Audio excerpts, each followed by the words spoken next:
1, 2. Ah. 1, 2, 1, 2. Oh no.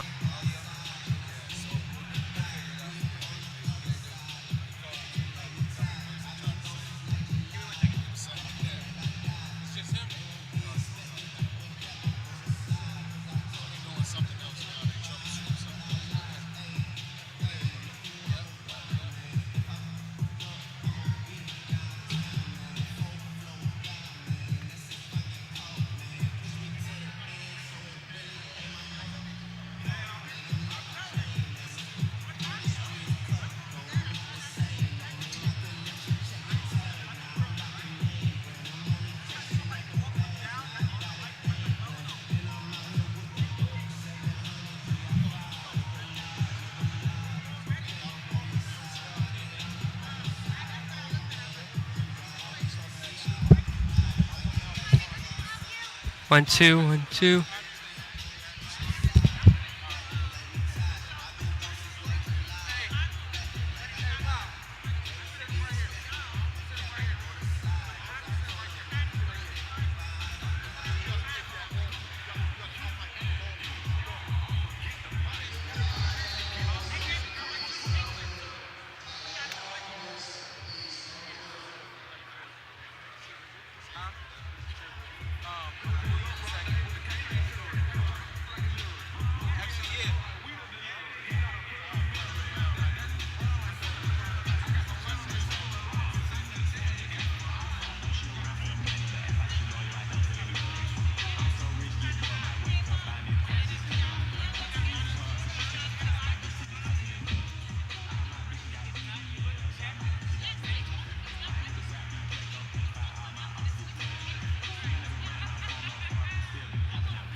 There I go, there I go. There I go, there I go. Yep.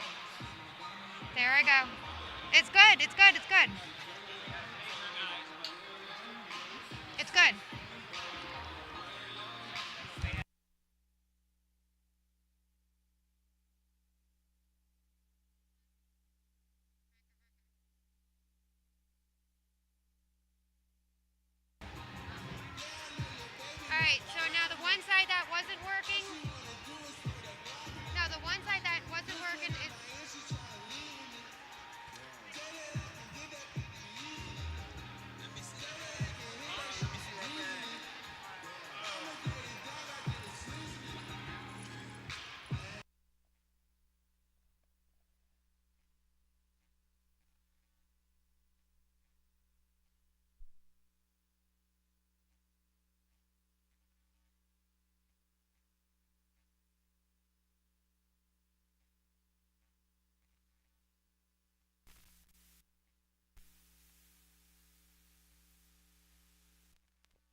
Check, check. I can't hear you.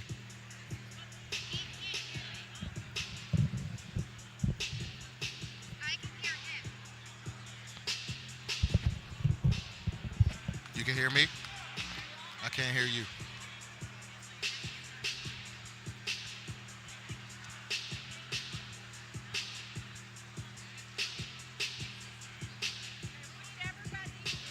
Connor, you're good, you're good.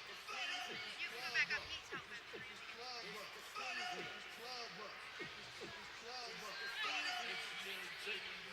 Spell your name. Sheik. Sheik.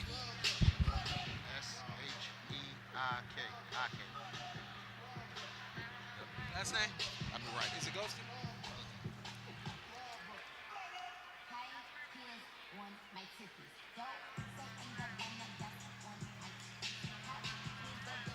The name of your YouTube or your podcast? Counterpunch Conversations.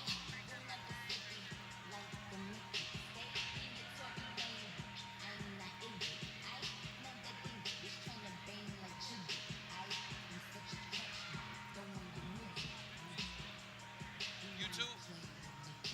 Anywhere else? IG, TikTok. It's all Counterpunch Conversations.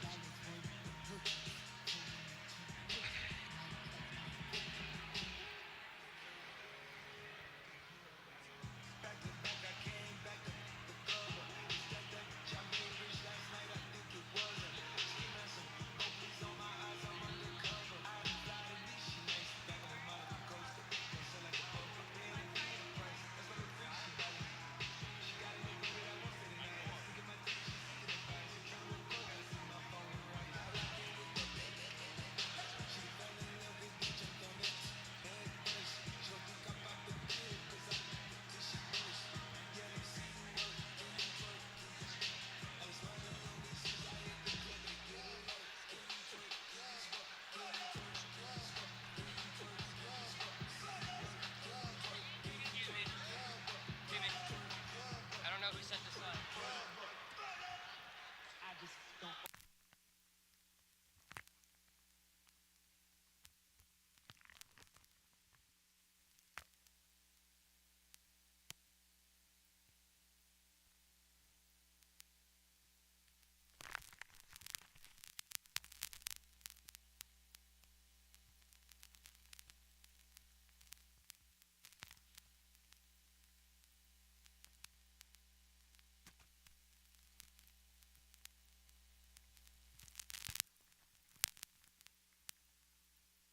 He was trying to get a lot of them guys to try to stay.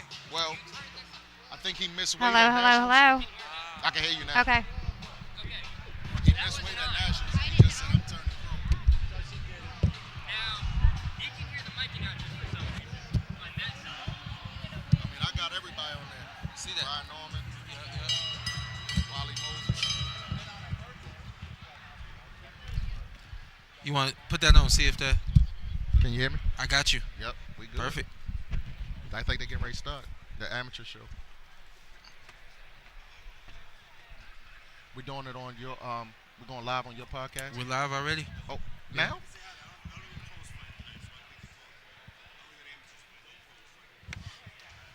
Let's see.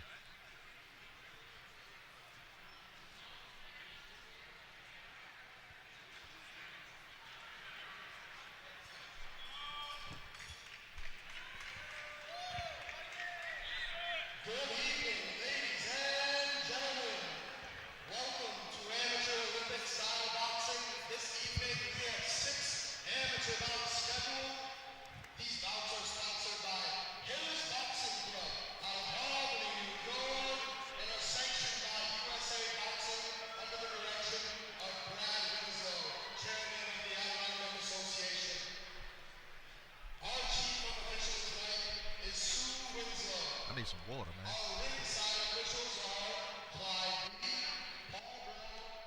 I need some water.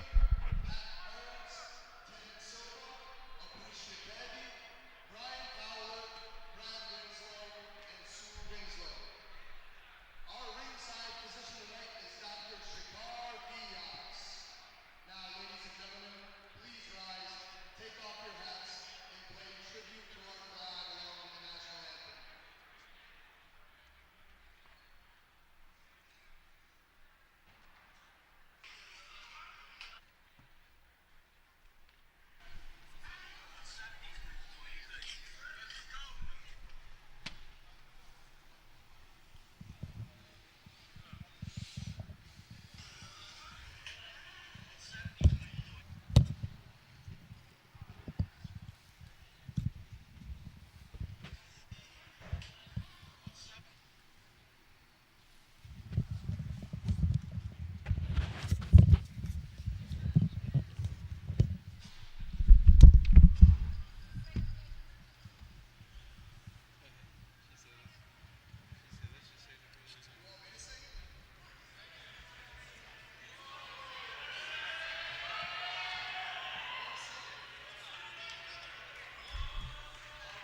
Well, there it is right there.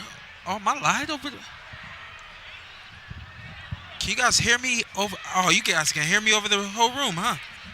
I don't want that. All right, well, listen, here we go. We'll get started now. Here come on. Live right here at the Washington Ave Armory. Showtime Shawn Porter right here with KMG Promotions. Sheik, Brown-L, Hey, man, Counter how's it Punch going? Conversations Podcast as my co-host today. We will be getting started here live really soon. Starting off with the amateurs. We'll get the bout sheets going. We'll get the fighters in the ring going. And you guys stay tuned, stay patient. We'll get going really soon. I'm live over the whole room. That's what I thought.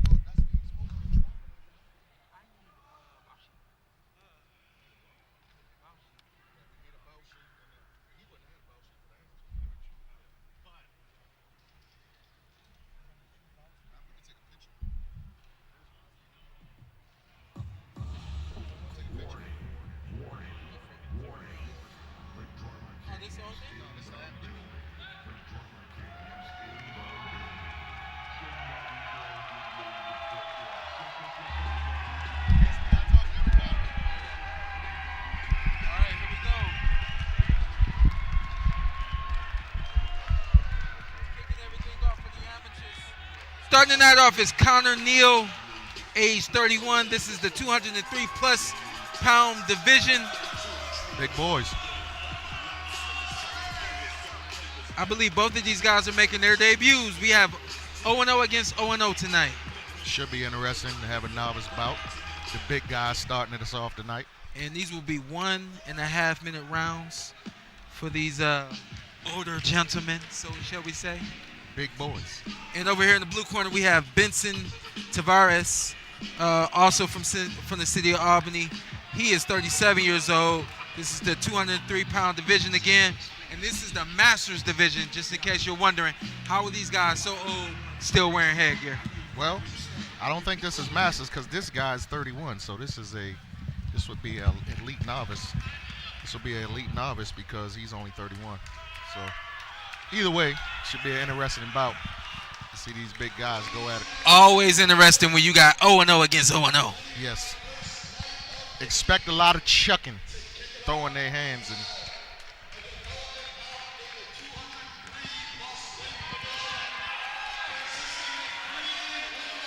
that was an interesting rendition of the Star Spangled Banner. Yeah, right. He held it together, though. Yeah, it was.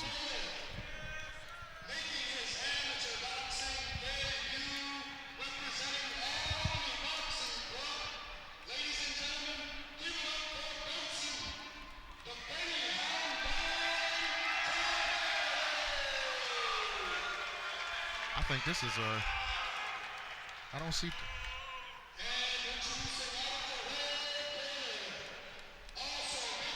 I don't see all of the judges, so this must be an exhibition.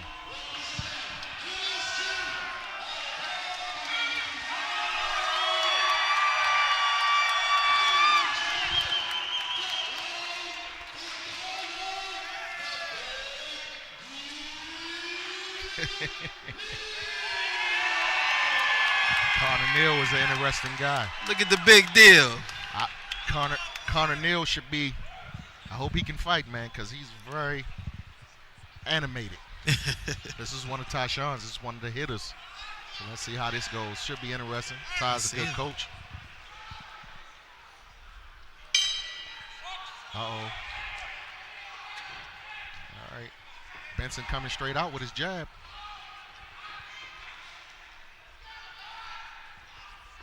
I always tell guys, when you don't have experience, best thing to do is start with the basics. That's the jab. And just use the jab. You know, Connor's using his jab pretty good. Looks like Benson is trying to knock him out. Yeah. Yeah. I think this is going just like I thought it was going to go. Yeah, Taveras stand really solid, very fundamentally sound. Yeah. Boxer we got from Benson. And Neal right there swinging that big right hand. I think Benson need to pick that right hand up, though. Oh. Good body. Oh. Big hook. Oh. Big hook coming from Benson, and I like to see him follow it up. Yeah. There it is, another right hand. But, you know, Connor was smart to grab onto him. But I like to see Benson lose his distance a little bit more. He's a little taller, so. Yeah, for Benson, I want to see the same thing. You see him crouching down to reach to Neal. Stay upright, use that jab, keep it long, and it will score because Neal's walking right into everything with his hands down. He's trying to knock him out. He's just throwing the. Ooh. I wouldn't even call I was gonna say he gonna find that right hand eventually. There it is. Oh, good round. Time. Good round. Hey, but if Benson, I think his corner needs to tell him to come out and just stay long. 1-2s. Straight down the middle. Yeah. Jab, 2 straight down the middle. He can probably win easy. But listen, the important thing here is that these guys, not only do they have fun, but this is the fight that gets it going tonight. We're here to have fun. We're here to be entertained. And right there, a big entertaining round from Neal. Yeah, for sure. I don't think he won that round, but it was nonetheless very entertaining from both guys. Benson keeping it together and working his jabs accordingly as well. Yeah, just as I thought, it's a development bout, so it's no judges. Got you. I don't see any judge because the judge here is not here. Judge 3. So when it's a development bout, it's not. It's sanctioned, but it's not an official bout on your record. Bout, right. Got you. So it's no judging. It's like a glorified sparring. Got you. We missed out on quite a few bouts tonight, unfortunately. Yeah. So I think a lot of scratches. A lot of scratches tonight. So I do believe we're gonna get some more developmental action tonight, opposed to the official matches we thought we would receive. Well, we got a couple open bouts coming up, so I'm interested to see Speedy. You was in there last night with Speedy. Oh yeah, So yeah. He's I said, man, you fight tomorrow, man. Yeah. 2 rounds is enough. Yeah. Don't get He me was too ready to go. excited. Yeah. Speedy was actually my daughter's first time ever sparring was against Speedy. Okay, wow. They were real little. All right, so Connor's coming back out, shaking it up a little bit. I love it, man. The energy, the charisma of Neal, and we don't know what the gas tank is like, but for a minute and a half, this is cool. This is good. Yeah, it's. I don't think it could go much longer than that, but I like to see Benson use his distance, man. What happens is when you got a guy moving around like this, all this kind of energy and stuff, it makes you feel like you got to keep up with it. Makes you feel like you got to put out the same, So I think that's what Benson. Oh. There it is. Uh-oh. Headgear's coming off.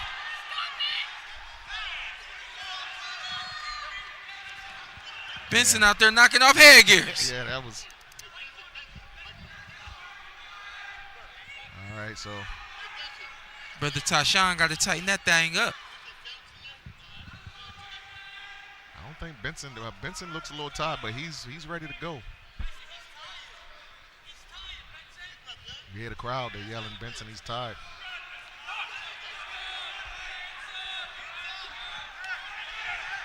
The right hand of Benson, that thing does not come from the shoulder. That's all elbow. That's what I'm saying. If he picked that right hand up to his cheek and shoot that thing straight across, he might put Conor out. It's good uppercuts from Conor right there, just taking advantage of being close to his opponent, swinging everywhere, any way he can. Good body shots from Conor right there as well. Conor has a nosebleed. Yeah.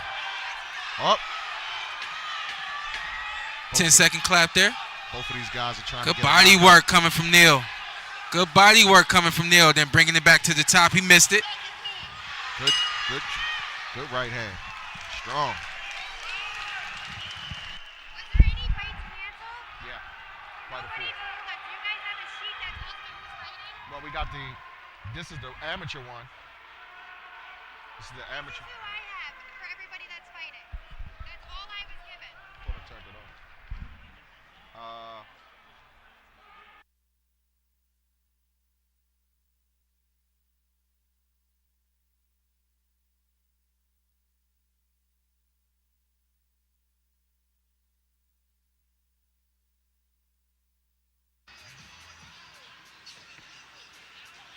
Good second round. Fun, very fun second round. No judges, but looks like they trying to knock each other out. Hey, I'm the judge right here. You see this score right here? Okay. We got a tie game right now. All right. This is So the last 1-1. round is a big round. What you got? Who did you have winning the second round? I had Neal win that second round. I thought the energy, the You know, I felt like he landed more punches and was more active. I think Coach Jerry done told Benson to use his distance more. You see, he's trying to get back to use his jab a little bit. Oh, good. Good 1-2. Solid 1-2 straight down the pike for Benson. Good 1-2 from Benson, yeah. That's what his speed, his timing is off. Something for him to improve on. Again, he's 37 years old. So, you know, at this point, this is. Yeah, I think he's just having fun. Yeah, it's not, you know, this isn't to go to another level, but, or, the big level, but, you know, still needs to improve. And his timing is something to definitely improve on. I think the official is saying time. There it is. All right. 3 rounds of hard work right there from these young men. So if we had to score it, I think that's it.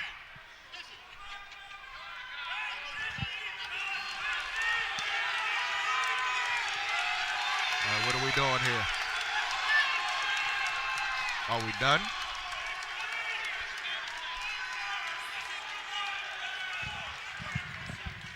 All right, got 42 All right, we seconds got left. some more time left. The bell did ring, but it was only because somebody didn't have their mouthpiece in. So okay. A little messy, but we'll clean it up. We'll clean it up.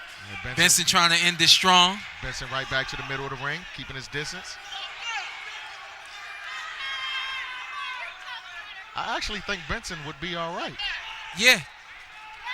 Again, you know, a little lethargic with his punches. Yeah. Something to improve on is definitely speed, timing, you know, things of that nature. But if given the opportunity and better conditioning, he might do all right. Yep. Learning how to work that body with that free hand. Nice little scrap to open the night up for us. Yeah.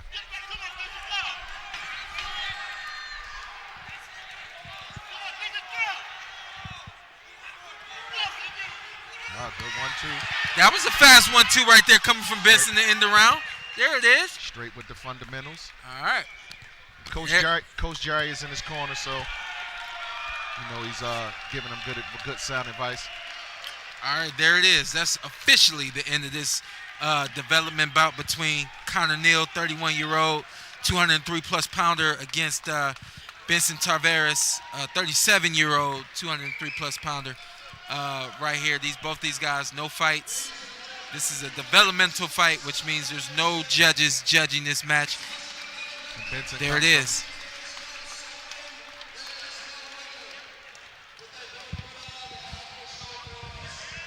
Benson comes from the Quail Street gym, and Conor is out of Team Hitters. Good job, guys. And Conor's ready to get out of the ring and go. Very good, very good, very good. Got some nice trunks. Good job from both men. In between fights, we could talk a little bit. We'll talk about, you know, some of the things coming up. We're definitely going to talk about the Counter Punch podcast and your daughter, along with quite a few other things. They can hear us in the room, so, but it kind of... Huh? Okay. Please. Here we go. Out one bout right after another. The next bout is pretty much ready to go. Let's see who these guys are.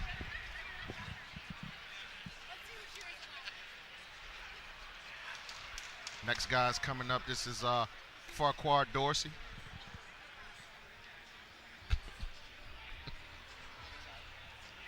There you go. There it is. Okay. She said they swapped? Yeah, 4 and 6. Okay. This next one should be interesting. This kid, Carlos Cancel, I think he's from Massachusetts. My son actually fought him a couple of years ago. Okay. See how this bout turns out. 12-year-old. Yeah. 19 bouts. Yeah. We fought him at Silver Gloves Nationals, National Silver Gloves a couple of years ago. Okay. How'd it go for you guys? Well, we won the title that year. Okay. I gotta ask you. You looked at me like, "What you mean? How I go?" I mean, all right. So red corner, we got Farquhar Dorsey, 12-year-old, 91 pounds, and he's got 8 bouts Yeah. going up against Carlos Cancel, Also 12 years old, of course, 89 pounds, and he's got 19 bouts. This kid, Farquhar, he's one of Tyshawn's. He's a real good kid, real good boxer. So this should be a good bout. Farquhar is a really slick boxer. He's really technically sound. He only has 8 bouts, but he's been training a long time. They call him Q.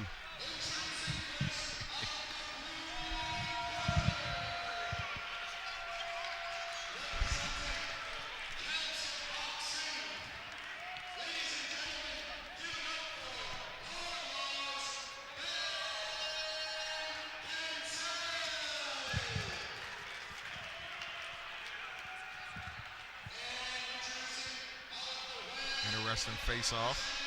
The ref is holding their hands.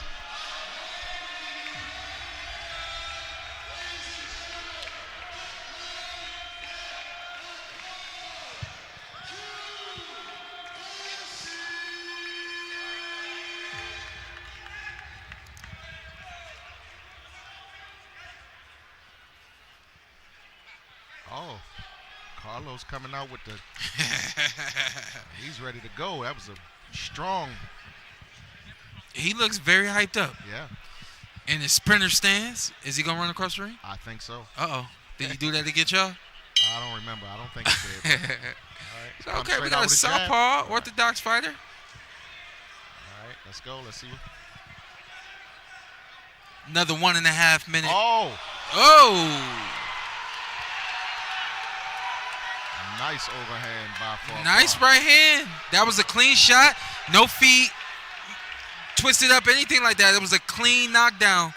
At just 12 years old, Yeah, Dorsey scored a knockdown. That was strong, too. Straight out the gate. Yeah. I think it was his first punch. He set that up really nice, too. He stepped back. Oh, Lord. Look for it. He's seeing a doctor thing. I hope he's all right. Is this how y'all do it in Albany? Hey, man. Well, I live in Georgia. Why we waiting? What we waiting on?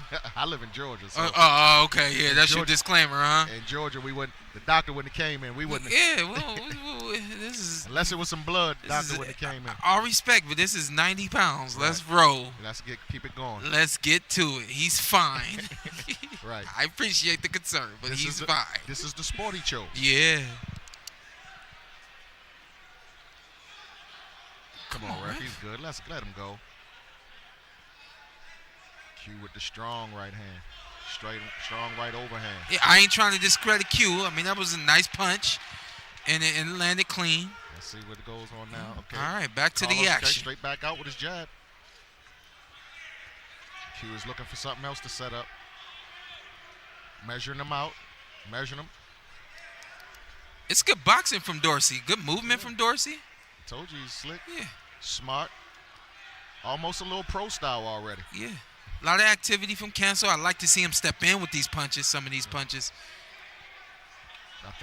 There it is. I think Q. It's another right hand. That right hand must got semen in it. Yeah. And we know when you're an orthodox fighter against a southpaw, that right hand is the shot. Up Q, overloading now. Pushing him back. Good speed coming from Dorsey there.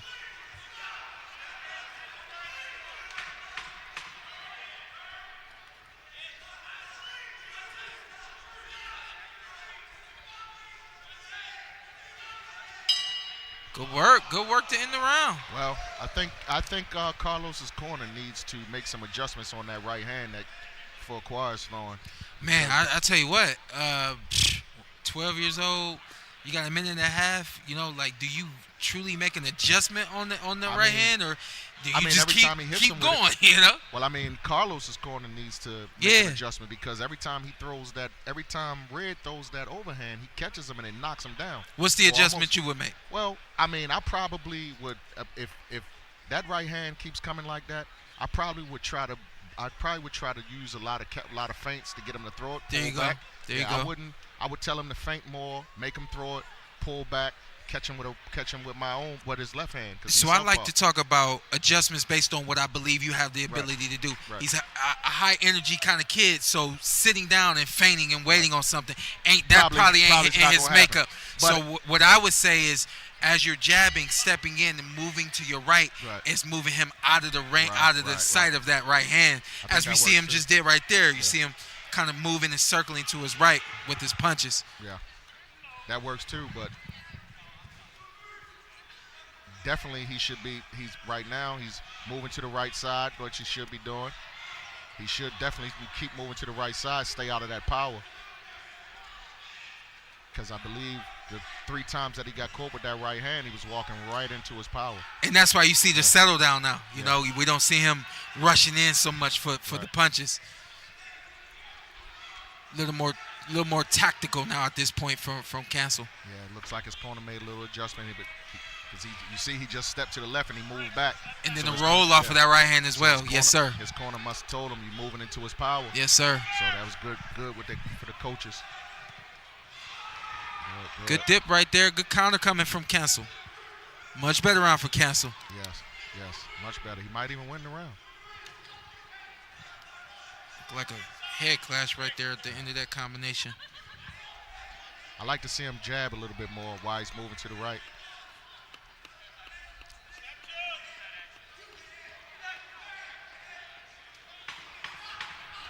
Dorsey got out to a very good first round and then kind of pulled back on his offense, you know. Yep. There it is, round 2 in the bank. What do you think won that round? I actually think Cancel won that round. Yeah, me too. I think it seems like Dorsey's more of a counter puncher by nature, and it seemed like he was waiting on something that wasn't there. So we didn't get that right hand that we got in the first round. I think Cancel won that round too. I think he kind of eased it out just by being a little bit more busier. I don't think he did much, but he was a little bit more busier than Dorsey. So I think he may have squeezed that round out, but you never can tell with the USA boxing judges. Yeah, Cancel gets busy this round, works a lot the same. The first weight doesn't give away that right hand that we saw in the first round. And on top of that, if he doesn't allow Dorsey to get going with those counter punches, he might pull this one out as well.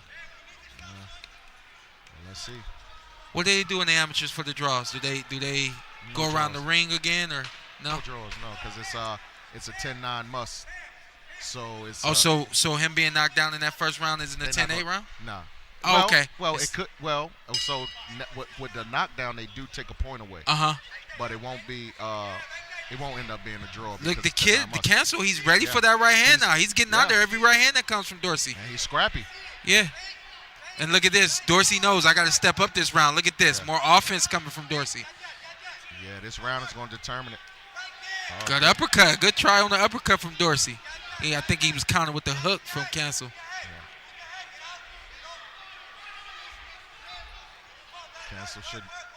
Cancel should come forward and not back. Good right hand. Double right hand right there from Dorsey. Good.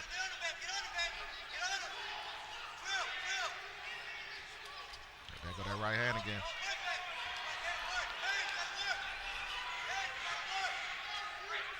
Good work coming from Dorsey. Some more pressure coming from Dorsey. This is what I wanted to see in the second round. He pulled back on the offense.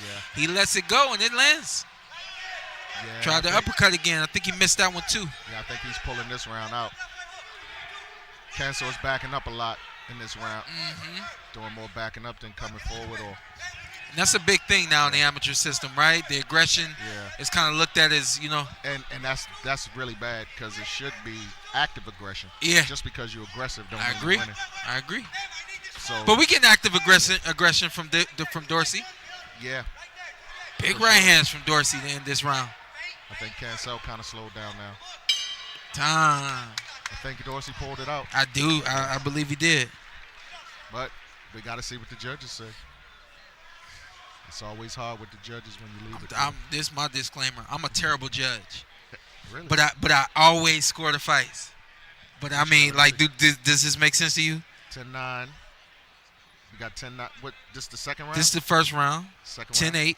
10-8. Okay. Second round, I had 10-9 for Cancel actually. All right. And then the last round, I felt Dorsey won that 10-9. I think I would score. That look round. good? Yeah. That look good? Yeah. All right. I I think that was a 10-8 round, the first round. Man, I'd be at home scoring fights, and I'd be like, forget it. And you way off. Yeah, I'd be like, forget it. Yeah. Good fight between both of these guys. Yeah.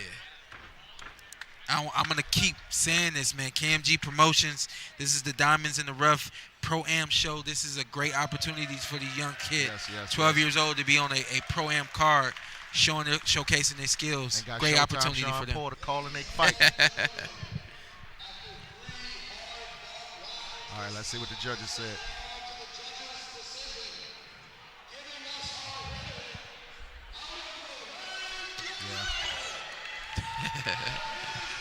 I wonder did they score it the way you scored it? You know, at Nationals they have the open scoring like they have internationally, so we can see it on the screen what they're scoring. So I wish they had open scoring. I would actually like to see, because I think the way you scored it, I think that was good. That knockdown would have been round would have been scored at 10-8 because he really didn't do anything else after the knockdown. The knockdown came the first. He was outmatched, outclassed. I would have gave him a 10-8.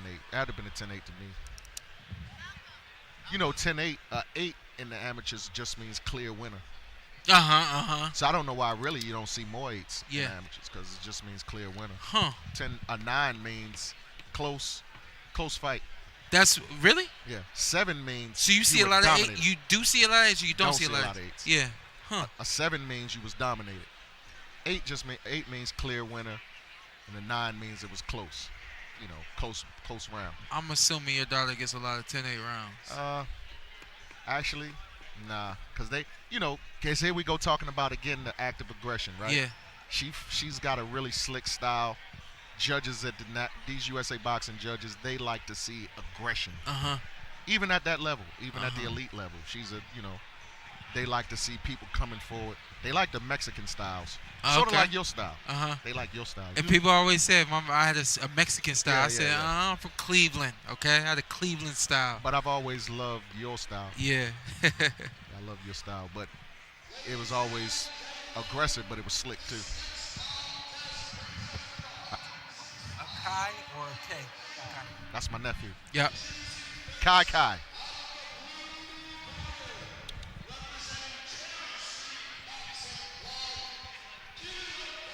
Mazzie's little brother, Akai. You're gonna see. Then you might see flashes of Mazzie come out. I believe it. He kind of looks like Mazzie when he fights.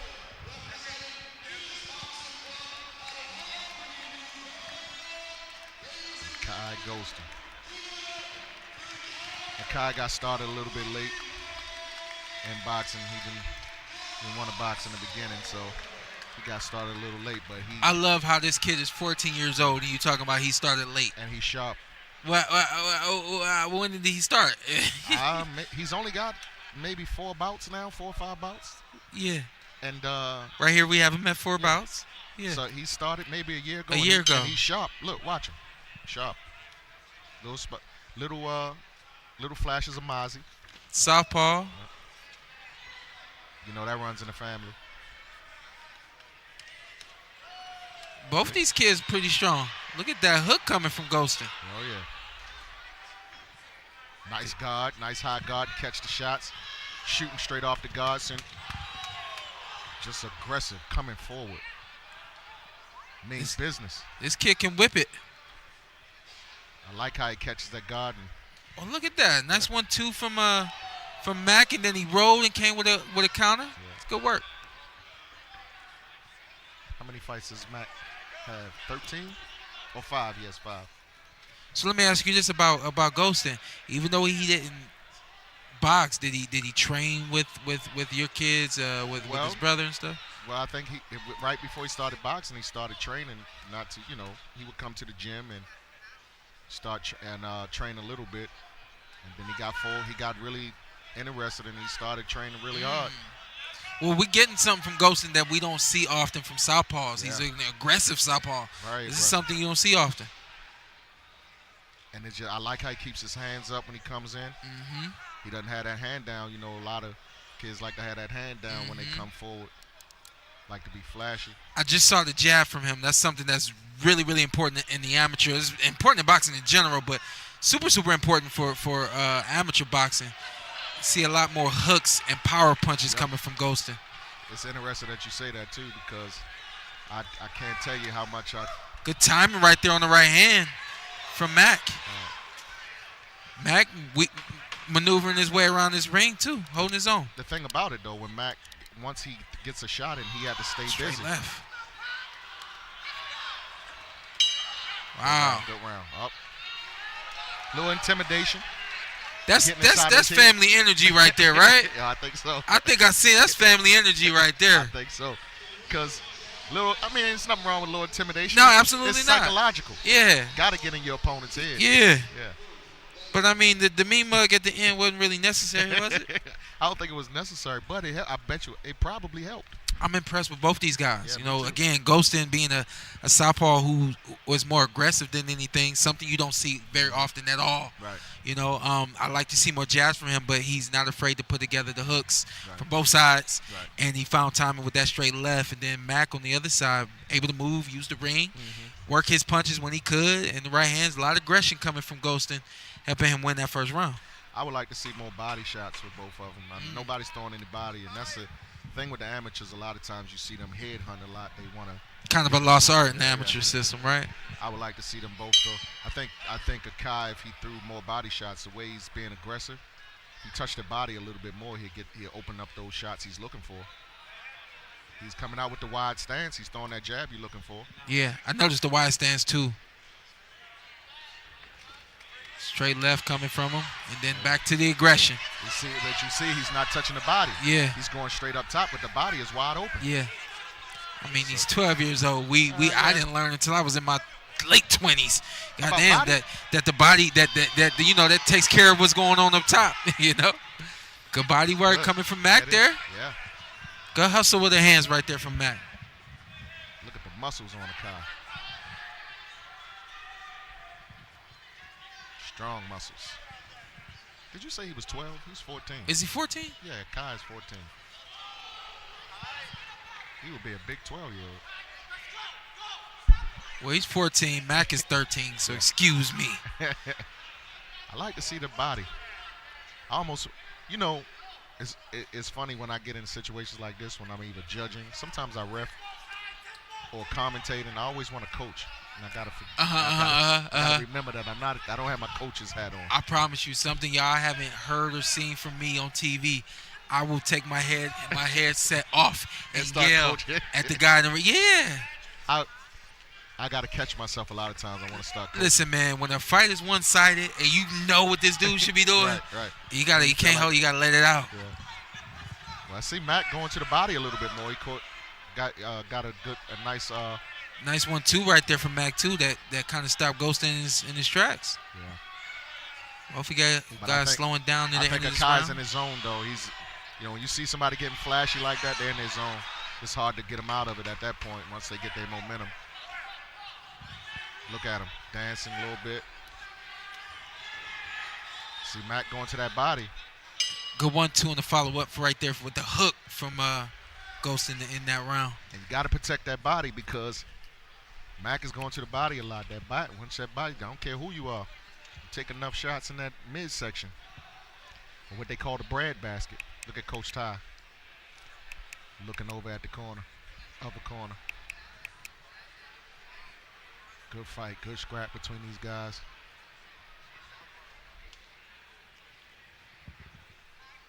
This is That's us.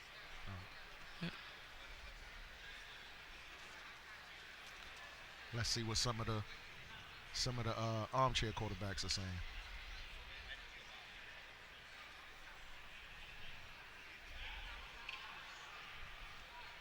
It's the last round. Would you gave both rounds to Goldston? Yes, sir. Yeah, me too. Yes, sir. 10 Going into nines. the last round, we got Mack against Goldston right here at the Washington Ave Armory, KMG Promotions, Pro-Am, Diamonds in the Rough. So you got to score 20-18 right now. Oh, that was a Straight left right good there. left hand. And Mack coming right back. I like how Akai leads with that left hand sometimes. He leads with it, just jumps forward with it. Funny with Kai being the kind of aggressive fighter that he is better that he has someone that's willing to stand there and exchange with him because of his speed, and we can see that he has power. Right. He'll get the better half of those exchanges. Oh, yeah. Good body shot from Mack. I'm telling you, Mack likes those body shots, and he's After the fight, go tell him that his body. Tell him more body work. yeah. For I'm sure. serious, you gotta get up in the Akai? No. Tell Mack. Yeah, you gotta. Yeah, I don't care that Mack that Kai is your nephew. Yeah. You gotta go tell the young kid Mack. You gotta tell him more body work. That was good body. He's doing it. He's giving him good body work right now. Oh, good head movement from Akai. Yeah. But he's in his zone. You see, he's dancing around. Ooh. Good straight left from Mack, Yeah, from Goldston, excuse me. Yeah, he's throwing that straight left. And Goldston showing that he's a little more versatile than just being an aggressive guy who can throw a lot of big hooks from both sides. Yeah. Good body from Akai. I tell you this, Mack has taken some good shots, but he's durable. Yeah. Kid is standing there. He's not running. Yeah.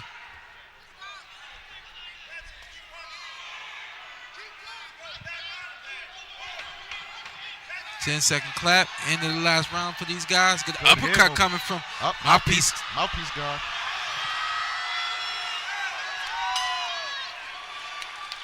Love it. Goldston. Love how he kept fighting even though the mouthpiece. He figured my mouthpiece fell out. I might as well go hard now. Yeah. I had to back right on up.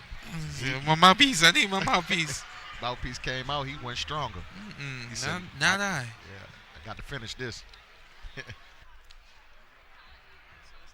Of the third amateur bout we got tonight, we do have 6 of those, so we got 3 more coming. And well, Speedy's bout has moved down, so we get to see whatever you gave him last night.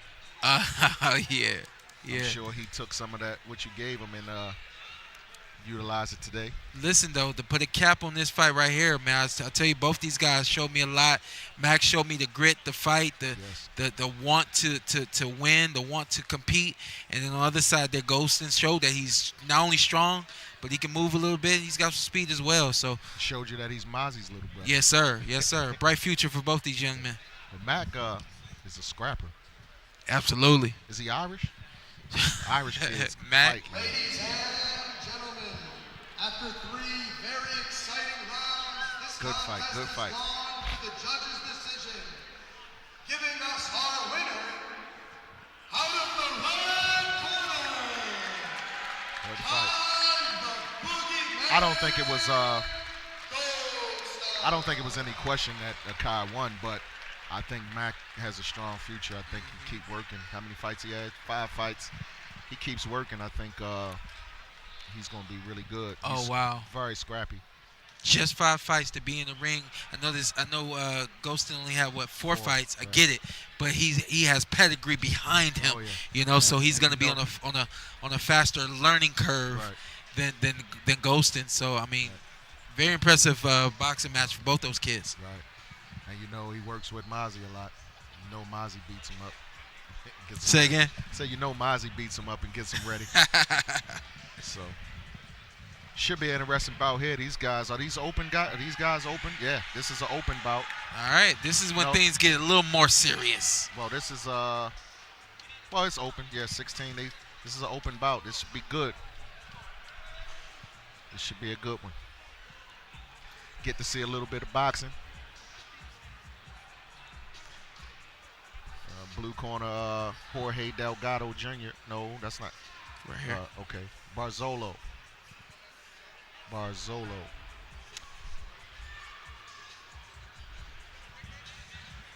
Interesting that he's an open fighter and he has the cheek headgear. Closed cheeks. But how many boxing gyms you think you guys got here in the Albany area? Again, I'm not from Albany. So you're not from here at all? Well, okay, so little background. I'm from Baltimore. Okay. I moved here years ago and I met my wife, which is Tyshawn's Got sister. you. Okay. We got married. Okay. Then we lived here for a while. Then we moved I see. I thought you guys were brother by blood. by Yeah. marriage. Yep, Yes. yep. Married to his sister. Got you. And I thought that this gentleman right here was your coach once upon a time ago too. No, Not the case. he Understood. is, but I know him very well. Yes, sir. Very good coach. Yeah. He's Tyshawn calls him his OG. Pillar to the He- community He right was here. Tyshawn's coach. Yep. Jack is a really good coach. Really strong boxing knowledge. Jack Castle, please come to the DJ booth. Jack Been around a Castle. long time. Trained a lot of world champions and national champions and Ladies everything and else. gentlemen, Very humble guy this too. next Yeah. contest is in the 130-pound weight division.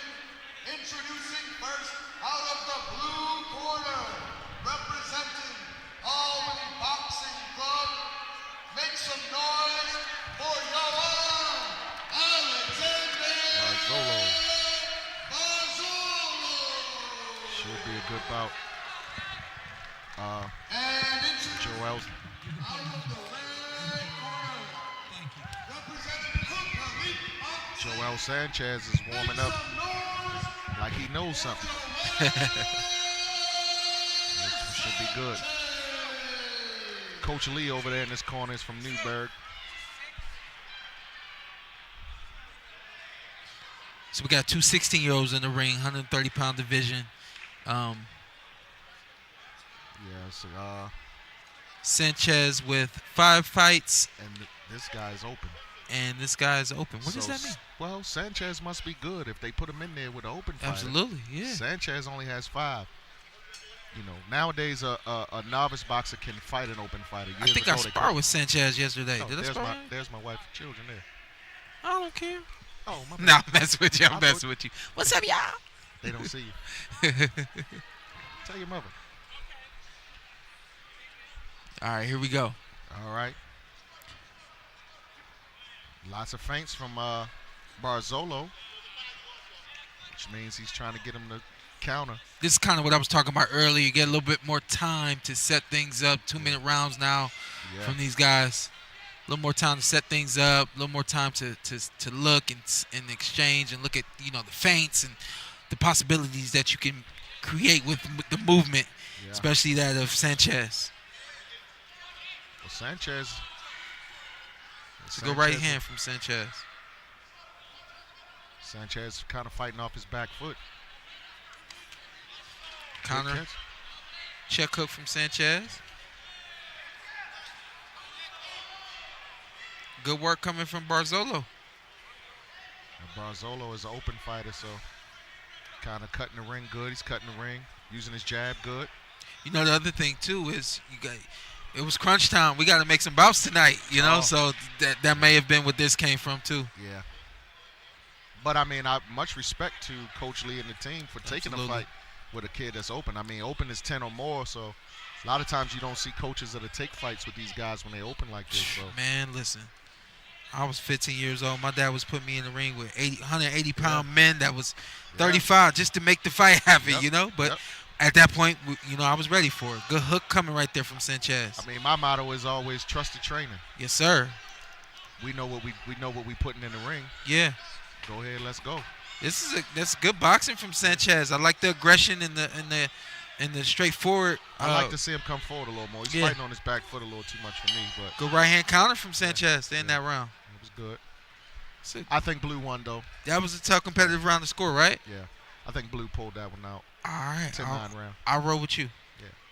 I'll roll with you. I like to see Red come out next round and kind of come forward a little more. Use his jab a little bit more. He's looking for counters, so he's fighting on his back foot, coming Right. back a lot.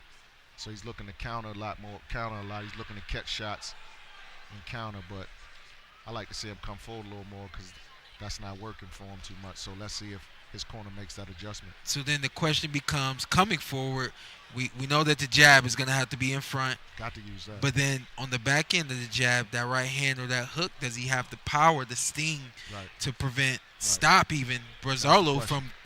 from the forward momentum that he had in the first round, That's the question. Yeah. But him fighting on the back foot is not working. It wasn't the worst. It wasn't the worst, but he's having to counter too much. He I said, can't- "Nah, don't do that again." All right, they met in the center of the ring. See, he's not fighting on his back foot too much. He's doing a little more tips, stepping back. Good. I like this. I like this Sanchez a lot better. Better start from Sanchez for you? Yeah, I like this a lot better. Using his jab. Got to bring that right hand up so he can shoot it straight down the middle, though. I tell amateurs, every punch it's not about every punch landing. Sometimes you flash that jab to set up something else. But as Barzola started to come forward, now we see the movement again from Sanchez. I don't think Sanchez likes the pressure a lot.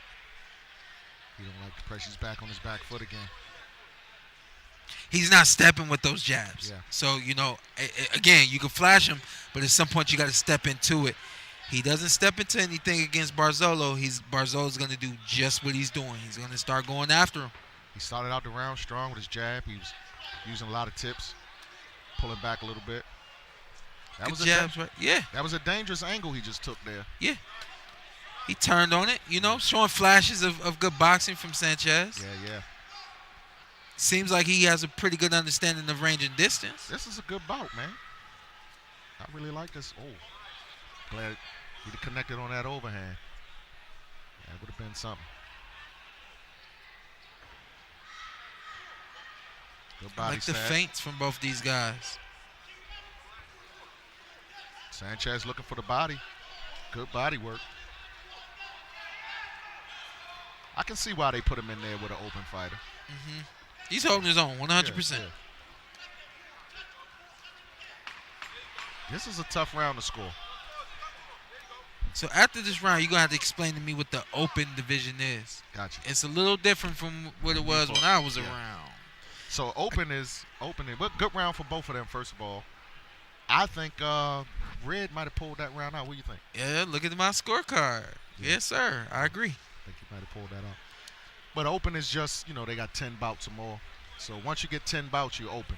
But at the age of 16? Yeah, that's the junior division. So okay.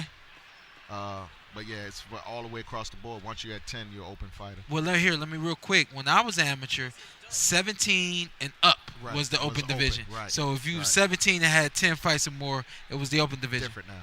So what is it though? But is it 16 to 17? Well, now, yeah. So the age divisions now is 15, 16. 15, 16. Which is junior. Yeah. And they have 17, 18, which is youth. Yeah, 17, 18 which with his youth. Right. So back in the day, 17, 18 was it was open. Yeah. Junior. What was it? Junior open. Junior. Nah, we just had it was open. Right, Yeah. Yeah. And then we had the under 19s, and that was for the 17, 18 year olds. I think they're going back to that because they're not under AIBA anymore. They're under the World Boxing. Back at it. Both of them in the center of the ring. Good 1-2 to start the round from Sanchez. Barzolo back on the aggression that he had in the first round. Sanchez is. Good 1-2. Oh, good body from Sanchez. Oh, the jab. It looks good. He should stay on that. He's throwing the hook for no reason. He keeps looking for that left hook, but it's for no reason. And I think it's just, I call it a phantom hook. The phantom hook, check hook. It's just nothing there. It's nothing there. He's just throwing it. Yeah. So, good body from Sanchez. I like how Sanchez is sitting on his shots. He put his chin down, though. But I like how he's sitting down on his shots on the inside right there and looking for the body. Barzolo hustling his hands a little bit more right here. But he keeps backing out now. Yeah. So he's felt something. Yeah. That's the flaw for Barzolo in this fight. It should be punch, step to the side, punch. Yeah. Because he's stepping in, but then he's coming right back out, which allowing Sanchez to get his shots off. 1-2 right there from Barzolo. I don't like this coming forward with your hands up thing. He should be coming forward with his jab. You don't teach that. No, I hate that. Yeah. I mean, why would you walk forward with your hands? Just walking forward. That's crazy. I don't like that. Nice 1, 2, and 3 coming from Sanchez right there. Landed all 3 of those punches. I like the body work from Sanchez, to be honest. I think he's winning this fight. I agree. Good body work right there. I mean, Came bring it to the top. I mean, he's doing everything that the amateur judges want to see. Aggressive. He's touching. Barzolo is not. He's just coming forward with his hands up. Barzolo seemed to ran out of steam on the second half of this last round. And you know what else Sanchez is doing that I think he's getting the judges' attention? He's making that noise. You know the breathing noise. Yeah, I wasn't sure what I was hearing. That's Sanchez. Yeah. The judges get swayed by that. Oh yeah, that's a fact. I don't know if it's a fact, but it's I feel it just sound like something personal coming on right it's here. a professional opinion. I don't know if it's a fact, but it's a professional opinion. Your son boxes too. Both of them. Yeah. How old is your son? One is 12 and one is 17. You got 2 boys and how many girls? I got 5 girls. 5 girls. Yeah. Because I knew you had more than just the one that boxes, and she's amazing. Yeah, she's Daughter's amazing, man. She's been doing great things, man. Yeah. You know, it was actually Tyshawn that told me to let her box. Because I wasn't going to let her box. I didn't believe in female boxing back then. And my wife, coming from a family of boxers, her father being a professional boxer, she kept asking, saying that they wanted her to box. I said, no, not let my daughter box. She's pretty. I see a special, excuse me, I see a special passion in her eye for this game. Yeah. This is all she loves. Yeah. Well, I got 2 rounds to 1 for Sanchez. You got Sanchez winning? Yeah. Yeah, me too. This contest has gone to the judges' decision, giving us our winner. Red, I bet you. Out of the red That's what I thought. That was a good call. The judges seem to be doing a good job. Yeah. Coach Lee is extremely happy. You would have thought he just won the national title. Good work from both of these guys. Sanchez is a special kid. Now I see why they let him fight a kid that is open. I don't know how many fights Barzolo has, but maybe I can ask Coach Jones. We got Hennock, excuse me, I don't want to slap his name up, and Jorge Delgado. Junior. Yeah.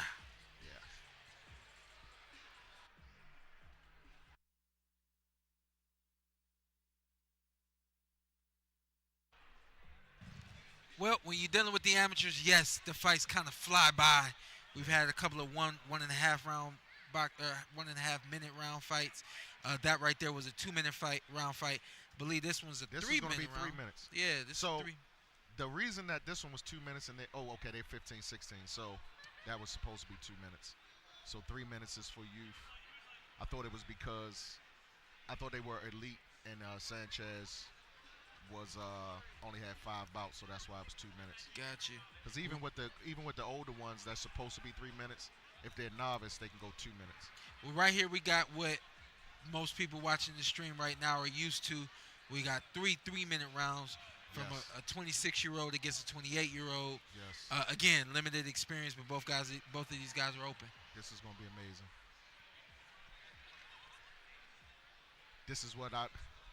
Look at red corner. Who is it? That's Mwamba. Oh boy. Mwamba is going to be look strong. Ladies and gentlemen, But you know, a lot of times the contest is in the 170-pound weight division. Introducing first, out of the blue corner, representing Oswego Boxing. Make some noise for Jorge Delgado Jr. this should be an interesting bout. Both of these are open boxers. Mwamba is 26 years old. And Delgado is 28. I think this is going to be a good bout.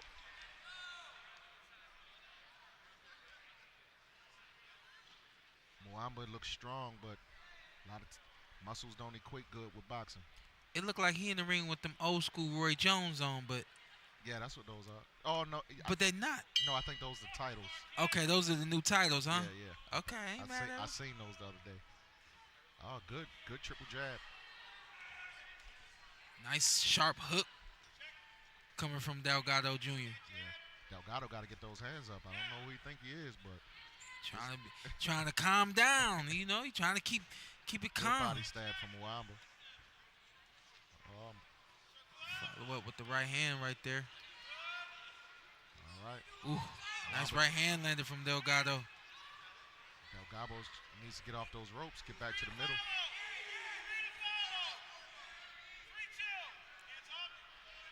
Delgado has the worst habit in boxing, which Elbows is pulling out. straight out with your hands down. Oh, yeah. Yeah. Elbows out like a chicken wing. What you say, chicken wiener? No disrespect. But pulling out with your hands down is horrible. Pause.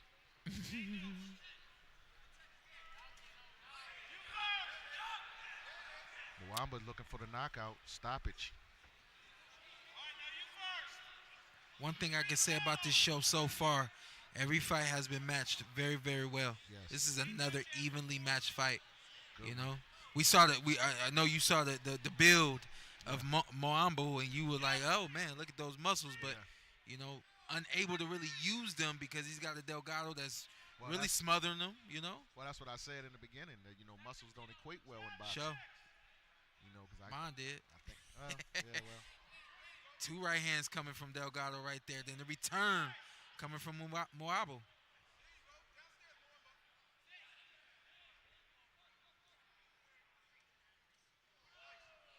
Right hand. Delgado's got to get those hands up. Yeah, my man is like on the ropes with the hands either down or open. He needs a jab. I was just getting ready to say, I don't see a lot of jabs from these guys.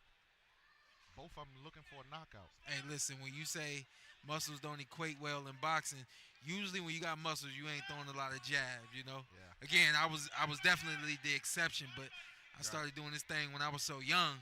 Right. You know, once I got the muscles, I already had the skill. Right. Oh, good.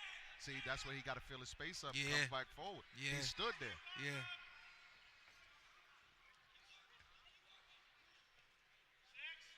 Wow. But you gotta understand what you're watching. You know what I mean? I'm like, yeah, close the distance, but no, Moambo don't know how to close the distance yet. Oh, big right hand landed right there, and we got an 8 count coming from the ref. Delgado was looking for that. Big mistake from the ref. That's a mistake from the ref. Why'd you say that? Well, you don't have him. You don't have the boxer. You giving a standing 8. You don't have him move around the ring. He had to move. While he's giving, you do that after the 8 count. Yes. You just I actually like that. Because what if I liked what I just because it's like, well, see, the pros are different. Pros is different than the amateurs. And the amateurs, I'm a level 2 official in the OIC. All right, spit out your credentials. Go ahead. Yeah, go ahead. I don't judge a lot. I only, but when you're giving him a standing 8, you're not supposed to move him out the ring. Move him out. He could be hurt. So and it's a rest time. And I know you know the pros, but in the pros they do the 8 count, and then they tell you go left, go right. And a lot of people feel like that's a kind of the wasted time. You're giving the fighter more time to recover and things like that. And you are. Right. But if you're able to do the assessment, like that while you're doing the 8 count, I ain't mad at that. Right. We killing 2 birds with 1 stone right there. Yeah, I guess. But I guarantee you his ring supervisor say something to him. Well, maybe not. I don't know. Because I think he may be the chief of officials of their local boxing commission. Look at this. Strong, but Delgado feels like he has to come on strong now. Yeah. I mean, that 8 count definitely playing behind on the scorecards. How do you have it scored so far? Red or blue? Just 10-8 for the 10-8? red corner. He got the Wow. The standing 8? Standing 8, yeah, he got the standing 8. Mwamba is not, he means business. Delgado got to keep them hands up until the ref breaks it up.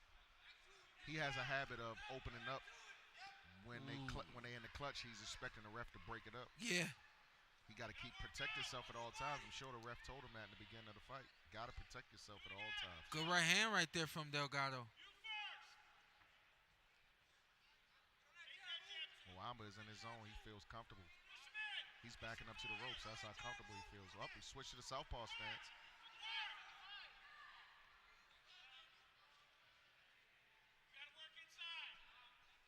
Both guys seeming to slow down quite a bit now. We had a big moment right there early in this round. I think it took a lot out of these guys. My co-host from my podcast is in you live. Okay. Just asked, do I got my pinky ring on? Yes he does. Yes he does.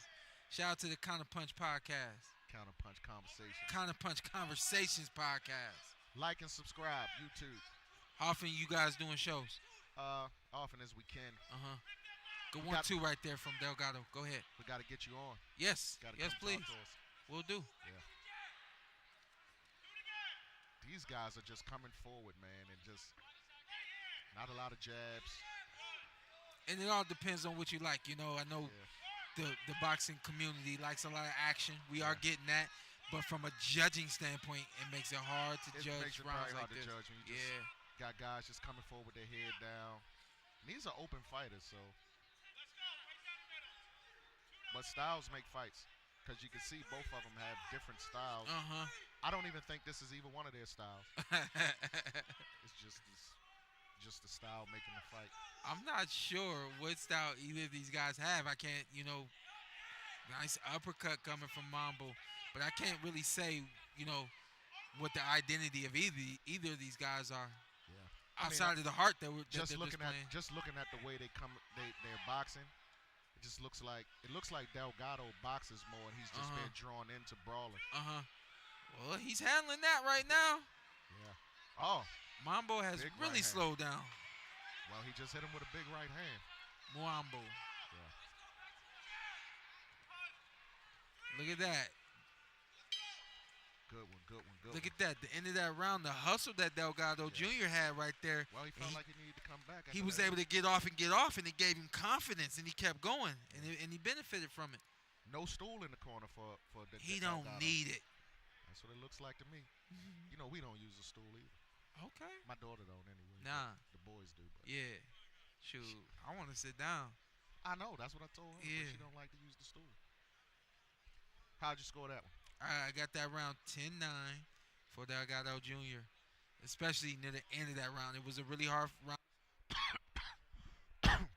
He really showed himself at the end of that round. I think he won that one. Trying to get the favor from the judges with no stool.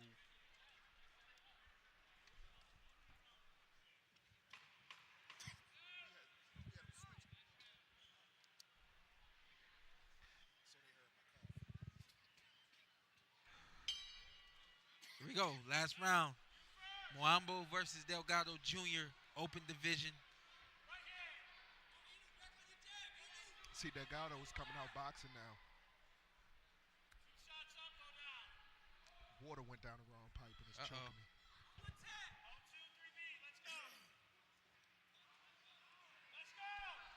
See some movement right there from Mambo. Well, that's what I told you. I don't think that way they were fighting, I don't think it's either one of their styles. Now you're kind of seeing their styles now. I think Delgado, look, you see how Delgado is boxing now? A little bit more movement, stepping back. Got to use his jab a little bit more, though. Good slip right there from Mambo. Seems to be a pretty athletic kid. Yeah. May not have it all yet in the ring, but you can definitely see spurts of athleticism and some big punches right there landing from Mambo. He got two good coaches in his corner with Coach Ty and Coach Jarrett. So that's Albany's finest, is what I had heard. Whatever he don't have, he'll get it from those two.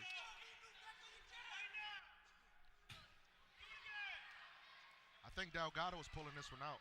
He's taking some shots, but I was gonna say I feel like Mambo has landed the bigger shots this round. Oh well, some big shots landed right there. I think we got some blood coming from the mouth of Delgado Jr. Mouth wide open. Mambo is a bull, man. Good jab. Good jab from both them guys. Man lost his mouthpiece with that jab.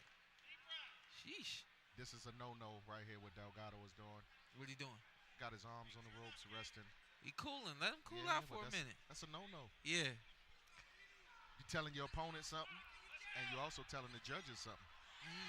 I hear you. So.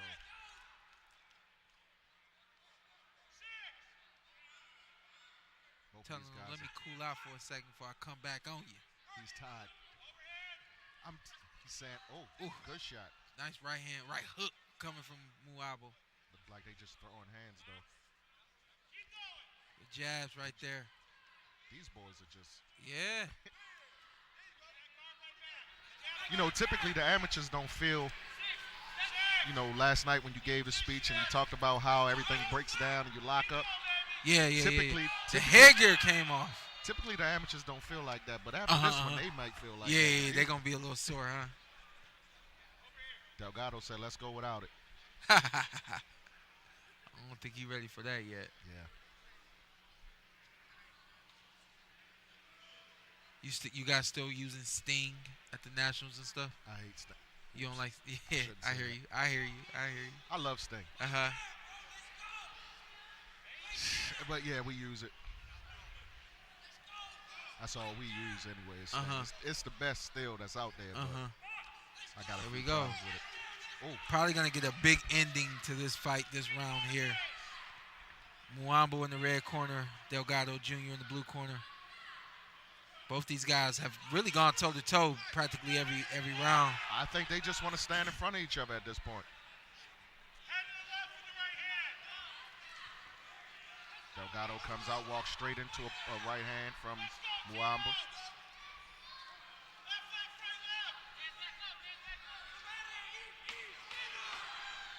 30-second bell. 10-second clap. 10 seconds, I mean. Sorry about that. Good fight. There Good it fight. is. How'd you score it? Man, that one was tough to score. That was a tough round to score right there. Yeah. I think so, too. That one could go either way. I mean, I think Muambo pulled that one out. I think Muambo had it for a majority of the round, but a strong finish right there from Delgado Jr. And I think Muambo pulled out the fight overall. All right, there it is. What you Let's got? see what happens. You with me? 29-27, Muambo. Yeah. I'm with you. I think we got one. I think we've been spot on for all the fights so far. Yeah, but this one was tough to score right here. Good fight, a lot of action from these guys. And again, I always remind people, hey, don't forget what you're watching. You know, that'll help, you know. Expectation can't always be too high, you know. Both of their conditioning seem pretty good. Delgado got a little tired. Muambo wants to go 3 more rounds. I don't think so. He doesn't look like he's breathing hard.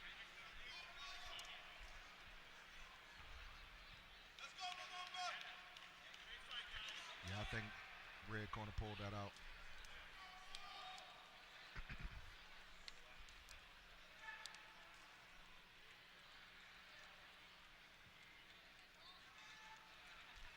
Got Speedy coming up next. Should be a good one. That'll be the last amateur fight for the night? Yep. Uh-oh. This is taking a little while. There it is. Here we go. Let's see. Take it to the announcers. This contest has gone to the judge's decision, giving us our winner out of the blue corner. Wow. We was wrong, Sean. No, I wasn't. I thought we both said red one. Then why you ain't say we was wrong? That's what I just said. We was wrong. Oh, I heard you was wrong, champ. No, I'm like, hey, he put it all on me. I said we were wrong. Oh. Yeah. Yeah, so Yeah, I said, no, I wasn't. I had red one in that. That was a tough. That last round was a tough round to score, and even with the knockdown, you know, that knockdown I think really helped separated him out. that. Yeah. So I don't know. I thought red pulled it out though, but I told you sometimes these judges can be different. But it's also like we said, when you know that in close fighting makes it a tough night for judges. Right.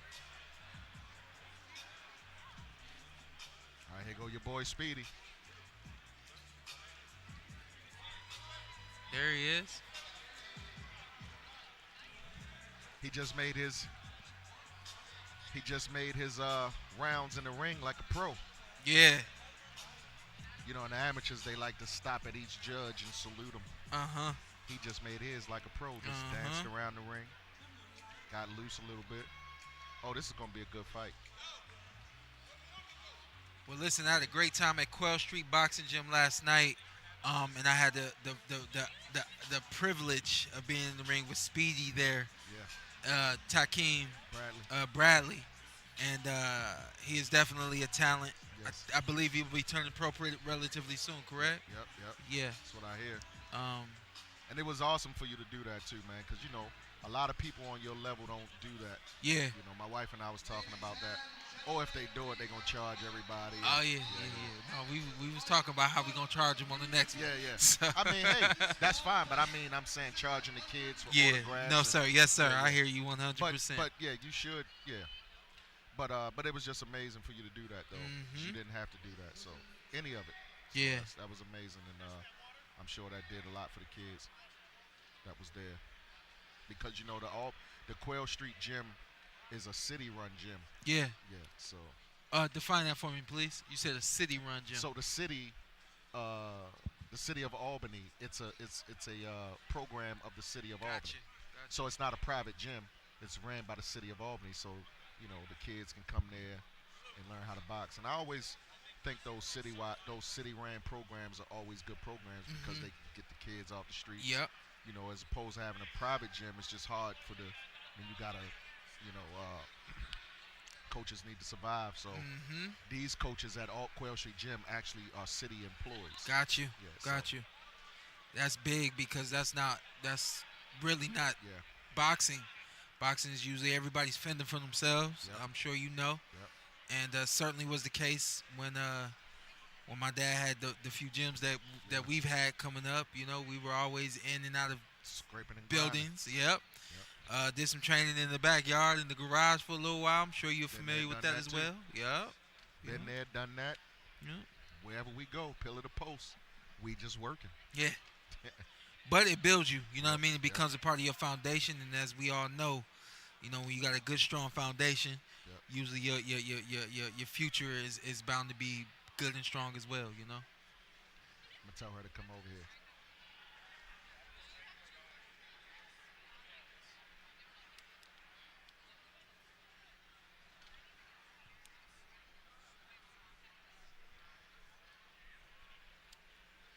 So how often do y'all get up to Albany? Maybe once or twice a year.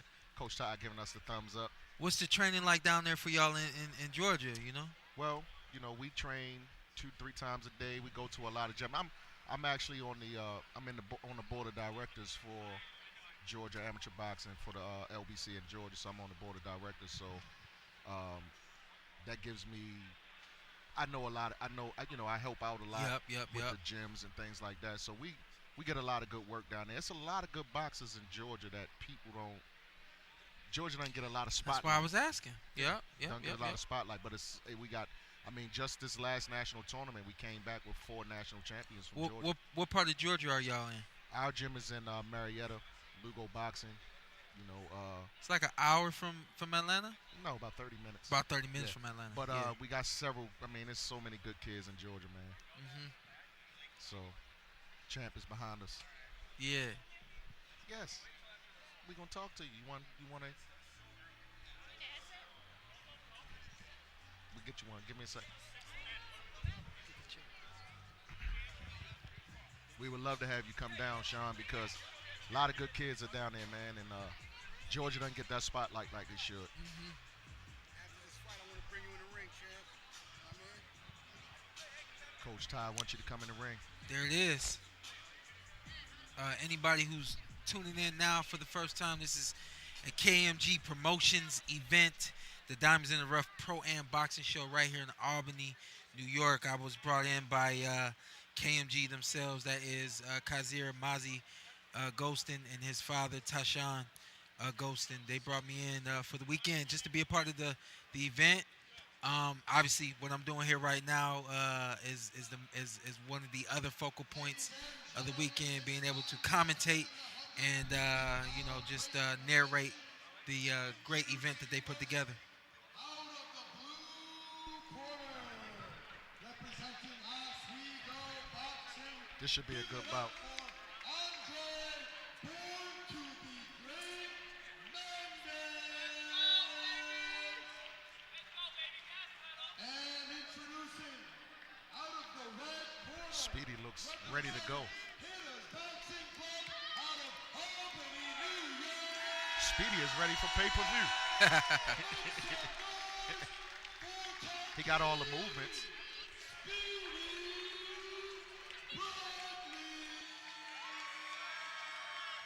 All right, before we get going, let me ask this because I'm big on nicknames. Born to be great. What you feel about that nickname there? Born to be great. Who was that? That's the young man Mendez. Born to be great Mendez. I like the. Like it? I like the enthusiasm of the name. Yeah. I think somebody said I'm having audio issues. Yeah, that's your problem. I know. It's probably us if Well, it's. he said your mic. Somebody said Porter's mic is fine. It's the other dude. Yeah. So that's the name I got to go with. The other dude. This the is other dude. Chic. This I'll is be Chic. the- Mr. Brown.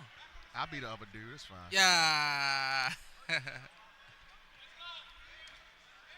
This one is definitely, again, with 3-minute rounds right here. We're gonna get even more tactical than we have all night, and you can see the experience of these guys. Neither guy willing to just go in and trade punches. Both guys trying to set things up. Right there, we saw Speedy with the counter 1-2 landing. Speedy with the wide stance. Yeah, Mendez using his range and his length. I like it. The speed as well. Punching and stepping around. Very smart. Good body from Speedy. Speedy's setting up the. Speedy is measuring him, trying to set that backhand up. Putting people in headlocks and whatnot.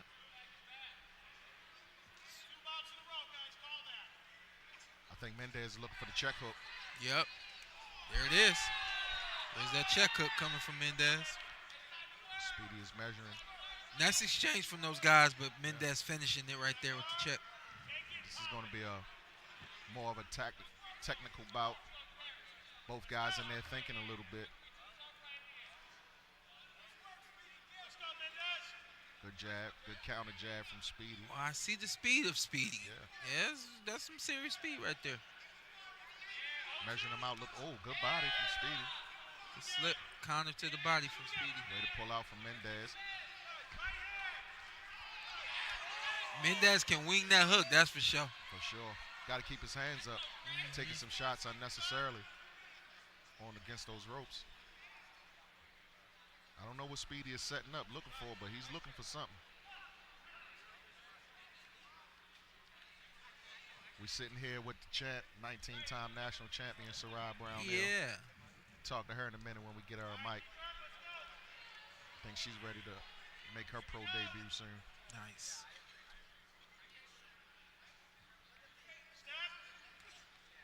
I like how both of these guys are thinking. They're not just going in there just banging. It seems to me like respect. They have respect for the counter that the other one has, and also the speed that the opposition has. You know, I think both these guys have recognized the speed that they both have. And there's a mouthpiece going right there from. Look. He tell him he ain't knock his mouthpiece out. Looks like they got a little history. I wish I had one of those in my mouth last night. You didn't have a mouthpiece? No. You sparred without a mouthpiece? I forgot it at home. I wasn't worried about Speedy. Speedy got a little power. Yeah, I'm going to be feeling it another day or so because I definitely bit my jaw a couple times. You see how they keep talking to each other? It looks like they got a little history. Think so? Yeah. It's a good round. Y'all probably going to hate hearing me say this, but it was another close round right there from these I gentlemen. think that was close. Yeah. When it's close, you got to go with the one you know. When it's close, go with the one you know. What else you going to do? If it's a close one. Shoot. Be like me, I hate on the one I know. I'm like, oh, you ain't doing enough for me. You know? Man. But I do believe that Speedy Bradley right there did enough to win that round. Seemed to be, if more than anything, just a little more consistent with the punches he was able to land. This might be a split decision. Might be hard for the judges to get the right call on this one. Oh, I thought I saw a towel. That scared me for a minute. Let's see how this second round goes. I think we will definitely see an adjustment from both these guys in the second round. Yes. We'll see. Good hook from Speedy. Good left hook. Yeah. Mendez using his jab a little bit more. Doubling it up. Coming underneath, try to go to the body. Speedy quickly grabbing his head, pushing him down. And I'll tell you what I don't like about Speedy. Look at Speedy. He's standing straight up, and it's almost like he's just waiting. Right. How about some feints? Right. How about flash some jabs, Right. you know? And then when he's ready to go, you see his feet are flat. He doesn't have the mobility, or at least he's limited with Right. his mobility because he's standing so straight. I definitely would like to see more feints and more jabs from him.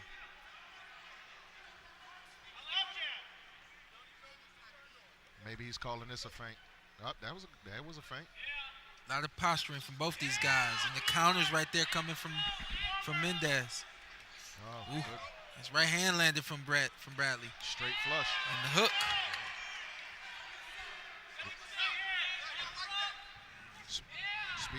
Speedy's leading with that hook. He's looking for something. He's leading with his hook a lot. Double hook that time. Double left hook. Again, another left hook. Another left hook. Nice. Maybe he should go to the jab left hook. Mm-hmm. 'Cause he's looking for There it. it is. No. He's looking for something. They keep throwing the left hook. I'll tell you what, Mendez's offense is certainly just halted. Yeah. He got the chicken wing stance though. Uh-oh. There go that mouthpiece again. 3-4 times, it's the wrap. Corner telling on him. He said, that's two. 4 times, That's it's two, a wrap. Ref. Good combination right there from Mendez. We got to get Speedy a custom mouthpiece. So he Yeah, can lock Speedy- it in. Speedy like me, I box with my mouth wide open. Yeah. My Right now dad, he should be jabbing. Well, I'm there you 30 go. years old. My dad finally decided to start telling me to close my mouth when I box. I said, that ain't happening. Box my whole life, my mouth wide open. I Right. ain't about to close it now. Why would you? Old habits are hard to break. Yep. You know that I like to see both of these guys throw more jabs. Yeah. Yeah. Jab Lot of waiting and posturing from these guys. It's like I said before. I know they recognize the speed that the other has, but you know sometimes Good you got to uppercut. make something happen. Jab is truly a lost art. Oh, Speedy feels comfortable. Got his hands down. Good round. Another close round. I think I get at the Speedy too. Give it Speedy. Not just because I know him, but How about a little drama? all right. Let's A little let's drama. let's make it both ways and see what There happens you from go. there. There you go. A little drama. Speaking of your dad, man, like your dad's a cool guy, man. I used to see him at nationals. He had other kids. I would see him at Yeah. nationals. We would talk at the weigh-ins a lot, and I haven't seen him in a while. How's he doing? Your dad's doing well. Yeah, good. Yeah, good. thank you for asking. My dad's doing well. Not working with anybody at the very moment, but he had a couple of heavyweights he was working with. He was looking at You guys had Malik Montgomery Yes, sir. down there. Yes, sir. From Yeah. Georgia. Yep. He's doing great on. Well, he's fighting with OTX. OTX now, yeah. So doing shout out to He just signed with him, Malik. too. Yeah. Yeah. Yep. Shout out to Malik Montgomery down there in Macon, Georgia. Yep. Yeah. Yeah. I used to see your dad all the time at national. We would talk at weigh-ins. Mhm. Got the kids waiting for him to come out at the weigh-in and we talking. So last round, let's see how this ends up. See if we get some jabs. I'm sure Coach Todd told him to jab. He said at least let's see some jabs, if anything. I got my clicker, I think. I'm gonna start counting jabs. There we go. I figured Coach Todd would tell him to throw more jabs. Good work right there from Mendez.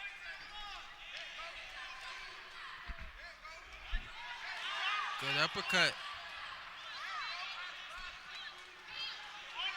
Speedy looking Wow. for Nice Speedy's looking exchange. for the stoppage. Nice exchange right there. Somebody must have told him he's losing. He's looking for the stoppage. I'd be honest, certainly not the kind of performance I expected from Speedy Bradley coming here. You know, what I had heard about him last night, and then obviously having the opportunity to see him now. A lot of hype around Speedy, and it feels like he's not necessarily holding back, but just not doing as much as he can. You know. Right. Yep. Well, I haven't seen him in a while as far as tournaments. But if I know Coach Todd, I know he's been having them cooking them up. Yeah, and no telling how long these guys been doing 3-minute rounds. So you know, there's another component there. You know, if both of them seem as if they could be new to the 3-minute round. So, well, Speedy I think is 19, so he's been going 3 minutes for a while. You start at 17 doing 3 minutes. Okay, got you. In the youth division. The right hands Good right hand there. from Mendez. 2 of them, and the hook right there coming from Mendez. We got the switch from Speedy. Good right hand from Speedy. Speedy measuring them out, looking for that 2-3.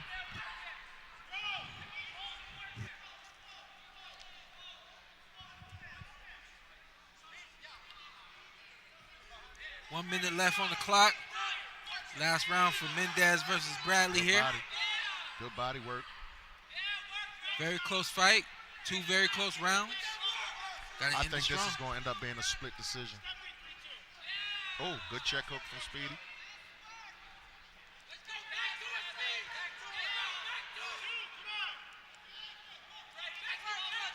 Good.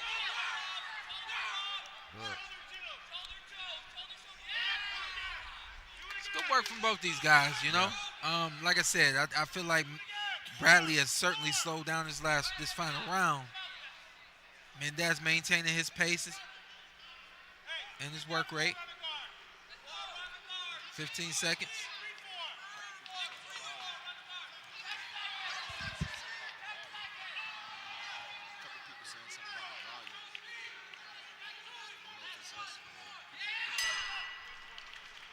Good fight. Good fight. This one is going to go to a close decision. This is going to come down to 2 judges. Are they doing 5 judges or 3? I don't know, but I got upset of the night. You think this is an upset? Upset of the night. Let's see. Right? It could be. Well, I'm saying that Bradley is with the. This is going to come down to 2 judges. Yeah. This is going to be a split decision. You had Speedy losing? I have Speedy losing this fight. Wow. Remember I told you, you my guy. You don't do what I think you should be doing or could be doing. No, right. You don't get it. Can't get it. Ain't so around. Especially what you know when you know what they're capable of. Hey, but listen, we live around this room, so I better be quiet because I don't want to get got. Ladies and gentlemen, give it up for our final Good fight, good fight. Look, hey, they'll call him the winner, and I'll still get jumped. Gotta be. So we'll see what happens. It's a good boxing match, though. This very hard-fought rounds. It's a split decision. Watch. This has gone to the judges' decision, giving us our winner out of the red corner. There it is. Takeam. Speedy. Man, you hard on him, Showtime. Nah, you know, I just wanted some drama for the night. You know what I mean? Just wanted some drama for the night. You hard on the man. Had the man losing 2 rounds to 1. I'm hard on. Yeah, you right. I'm hard on everybody. Yeah, man. That was a good one. I mean, it was a good one. Like I said, great competitive matches throughout the amateur portion of this thing. We're not gonna get what we thought we would have. I thought coming in here, we thought we would get 4 or 5 professional boxing matches. Not gonna be the case tonight, unfortunately. Right. We do have 2 professional fights coming to you guys. We're gonna have a small intermission. Right around that 15 to 20 minute intermission. And then we'll be right back to the boxing. We'll close the night with the co-main event and then Kasir, Mazzie, Goldston in the main event. I can't wait to see both of them. I can't wait to see Dave. Dave is sharp. Well, this is you, I think. I don't think they talking about me. Showtime Porter.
pros are coming up soon. Okay, there it is. So we're going to have to talk over this, which is good. I got a guest for us to speak to, but we're going to have to talk over the music. If we don't, we're going to get X'd out of this bad boy. So let's bring to the show right now. You going to speak with her as well? You can sit down here and talk with her. All right, so my co-host, Sheik Brown-L, by way of Georgia, I didn't even know that. Come on, girl, you better come on up over here.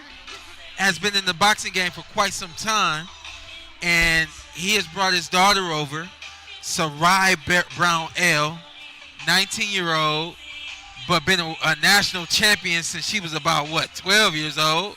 How old were you when we started boxing?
fight is over, do it stay on your page, your live? One more time. Just live.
We are back.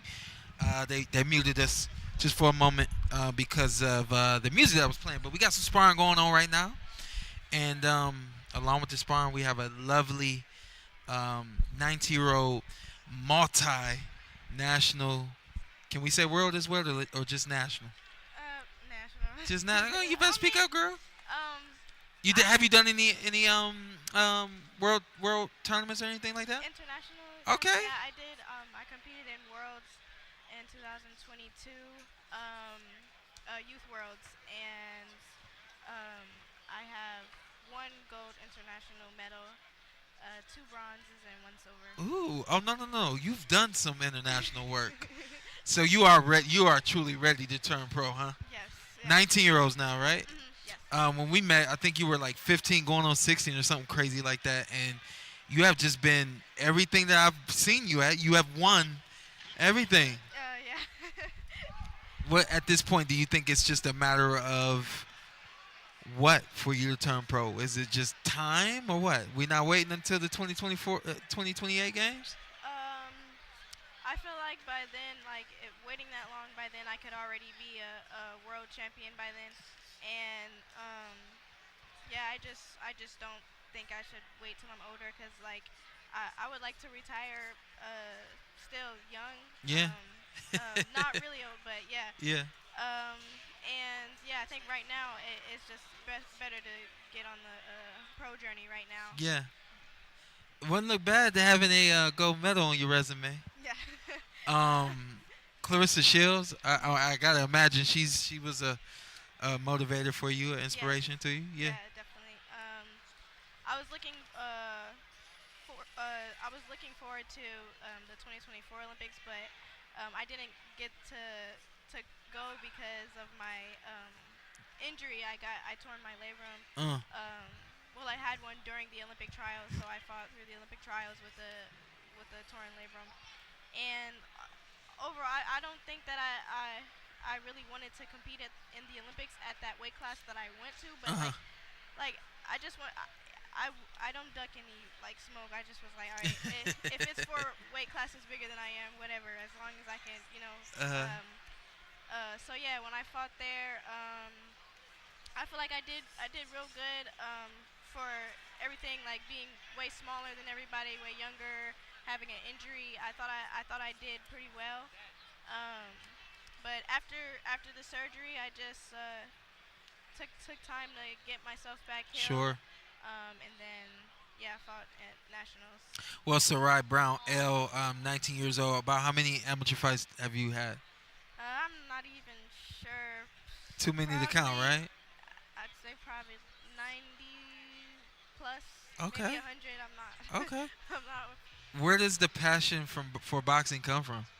I don't know. I like the discipline that it gives me. Yeah. You know, I stay in the gym and that's really my mindset is very very, what's the word that I'm looking for? I'm more calm when I'm doing this. I'm more I use my brain a lot more when I'm in the ring. Yeah. I'm thinking.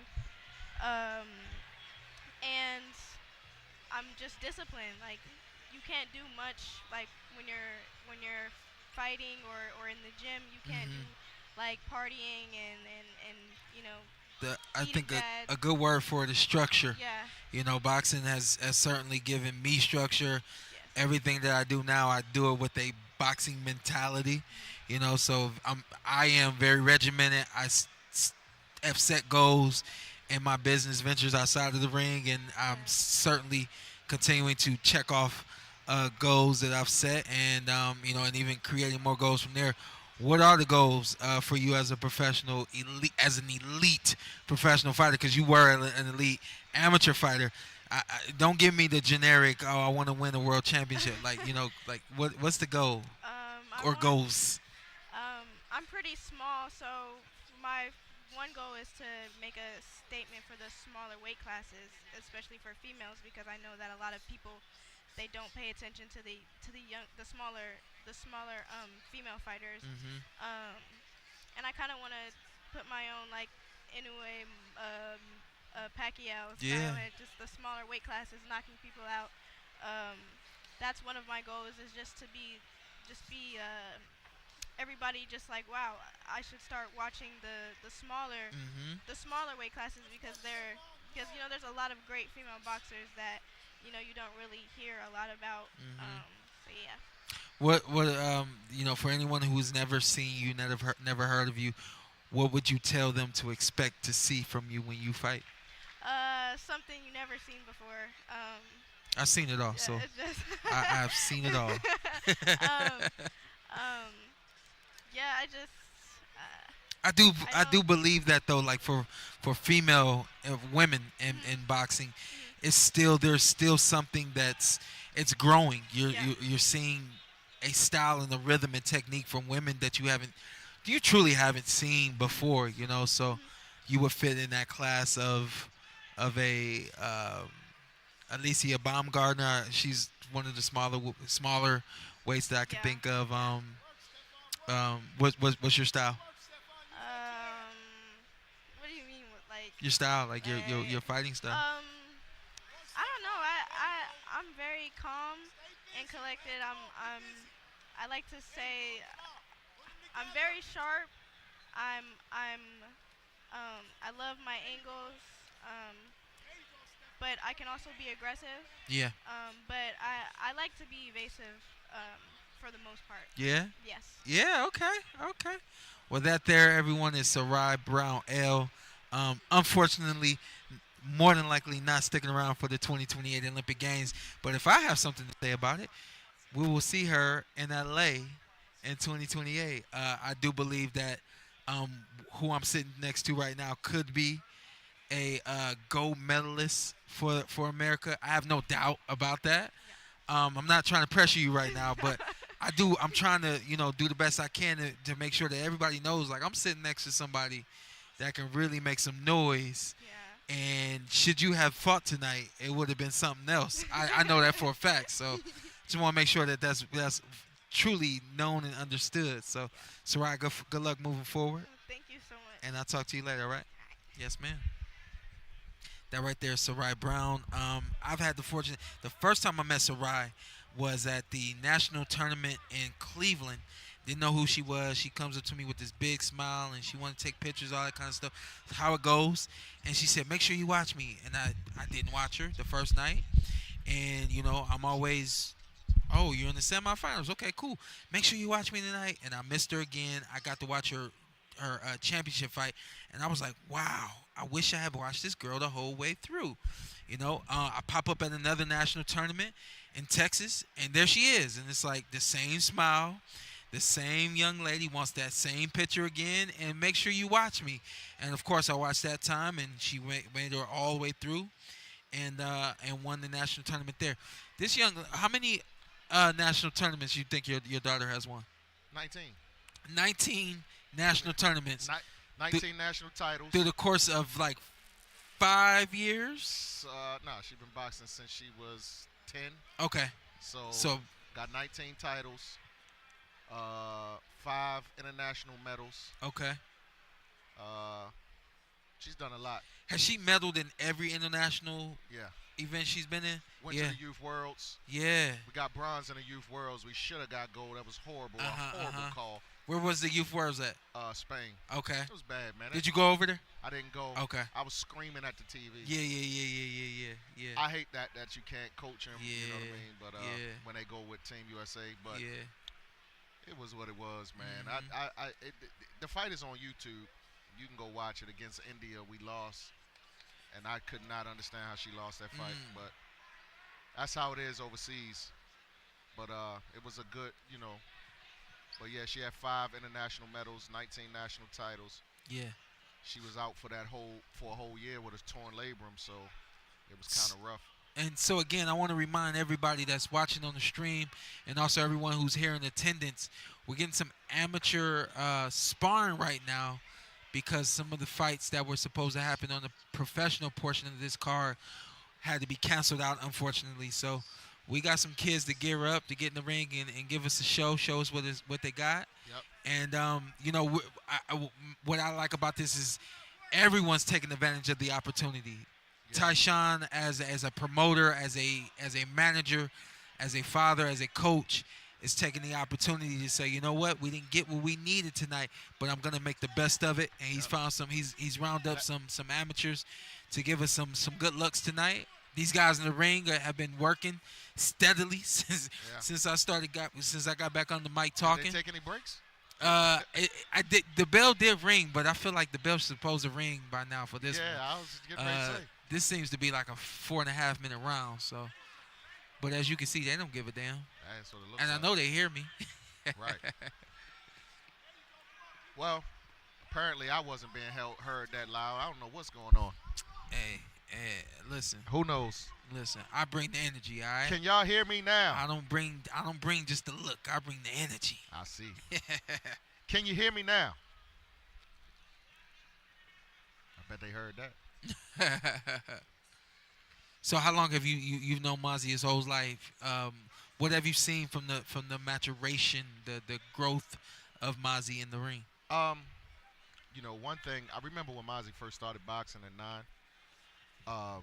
He was pretty sharp from the beginning, but you know he was a brawler for a little while, and then he just turned into like a really smart technical boxer. One thing I like about Mazzie now, Mazzie used to always just be very slick. One thing I like about him now is, and what I think we're going to see tonight, he likes to walk people down now. So he's boxing, but he's also being very aggressive, and I really like that transition. Yeah. In him. Yeah. Like a very tactical, aggressive fighter. Coming forward, but smart. Boxing still, using that jab. Yeah. Using the touches, turning his angles, good footwork, but walking you down. People get surprised at some of the statistics from my boxing career, but I out-jabbed every opponent that I've been in the ring with. I could tell you that. And I was known as being this brawler or this, you know, very aggressive guy. And I was like, you know, disclaimer, I was aggressive. But my thing was, if you can't handle it, I'm on you all night, you know. Right. But it was very tactical. I set up a lot of the things I was able to do against a lot of the opponents I had. Yeah. And it all revolved around the jab. And, I mean, you're my wife's favorite boxer. Oh, wow. Yeah, so. That's why the love is so real from your family, huh? Yeah, you're her favorite boxer. Yeah. So it's like, you know, last night I saw you do something. I told her, I said, look, Shawn, you started taking angles last night. I've never seen you do that. Oh, Lord. Yeah. I said, look at the footwork. Yeah. I said, man, I got to do something to keep up with these youngsters. Yeah. 'Cause Good, they- got some good sparring right there. I think that was 3 rounds that we Yeah, got it from looked those guys, and these kids are getting here and give us a couple of rounds as well. So, I think my boy's gonna go in there too. your son, Both of them. both of them. Yeah. Damn, they didn't disappear. Went He to the right- back room. He right there. Yeah. I don't know what he doing. He Wow. told him to go switch out, but Tell me about boxing in the home for you. Like it's everybody is. This is something that everybody loves, wants to do. Yeah. Any pushback from anybody? Anybody Nah, like nah, I don't nah. want to go to the gym today. Nah. They know It's- the deal, huh? It's our second religion. Yeah. I mean, we do it so much as it's become a part of our lifestyle to the Yeah. point where we regiment it. Yeah. You know what I mean? It's all day, every day is boxing. We do a lot of film study. We do a lot of just training. We train 2-3 times a day. Yeah. We train all day long. Now, Wow. My son, my oldest son, Micah, he is a gym rat. And let me ask you this right real there. quick. Homeschool? Oh yeah. They've been homeschool. They done with school now. Okay. Except for the little one. Oh, everybody's a little bit older than I'm realizing, Yeah, huh? yeah. Well, this Yeah. is his last year. Sarai's 19, and then my little one, Issa, he's the only one left. So, but Gotcha. yeah, they were homeschooled. There's no way They you could were do- homeschooled though. There's no way you could do this Yeah, the way that we do it on the level we do it and go to school. I did. Well, Got A's and B's too, big yeah. dog. How did you go to national tournaments? Was you at every national tournament? Believe it or not, I took my homework. I took work with me. Yeah. See, that. I would go to camps Yeah. and I would hustle to get work done the first couple of days, so I had to See, worry your about school it. administrators was cool then. Yeah, They allowed you to do that. I don't It- know if they would allow these kids Got to do you. that like that. You Yeah. know what I mean? So you were pretty much homeschooled then, because you took your work home. And how often were you in class? I was in class. All the time. Yeah. So I did like the major tournaments. I did, as a kid, I did the Silver Gloves. We Right. left. We was gone for a week. Right. The regionals. We was gone for a couple of days. The state was just in the state. Right. I didn't have a hard time juggling That would home be. I think school it would be difficult for us. with boxing. It would be difficult for us Yeah. because even with our training schedules, Yeah.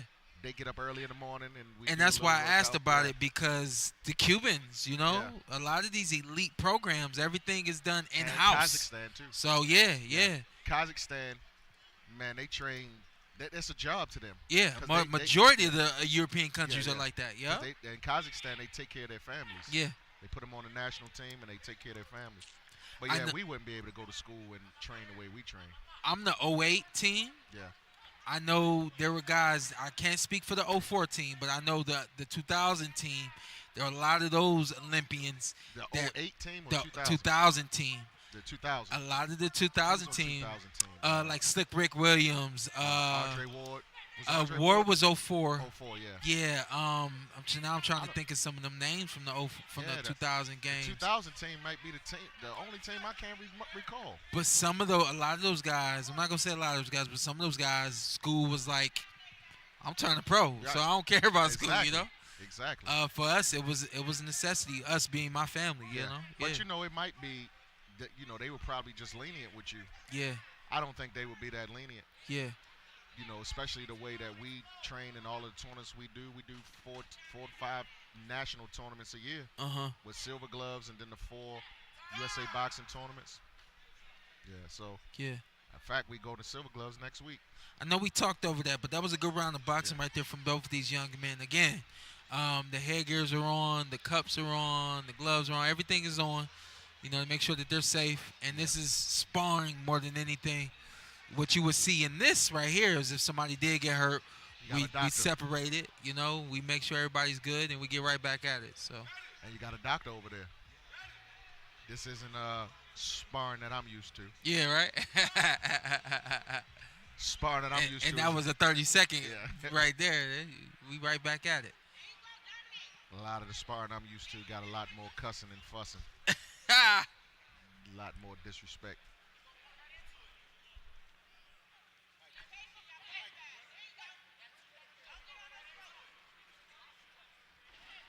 What is one thing you feel amateur boxing is missing? Well, I could tell you, amateur boxing, I believe.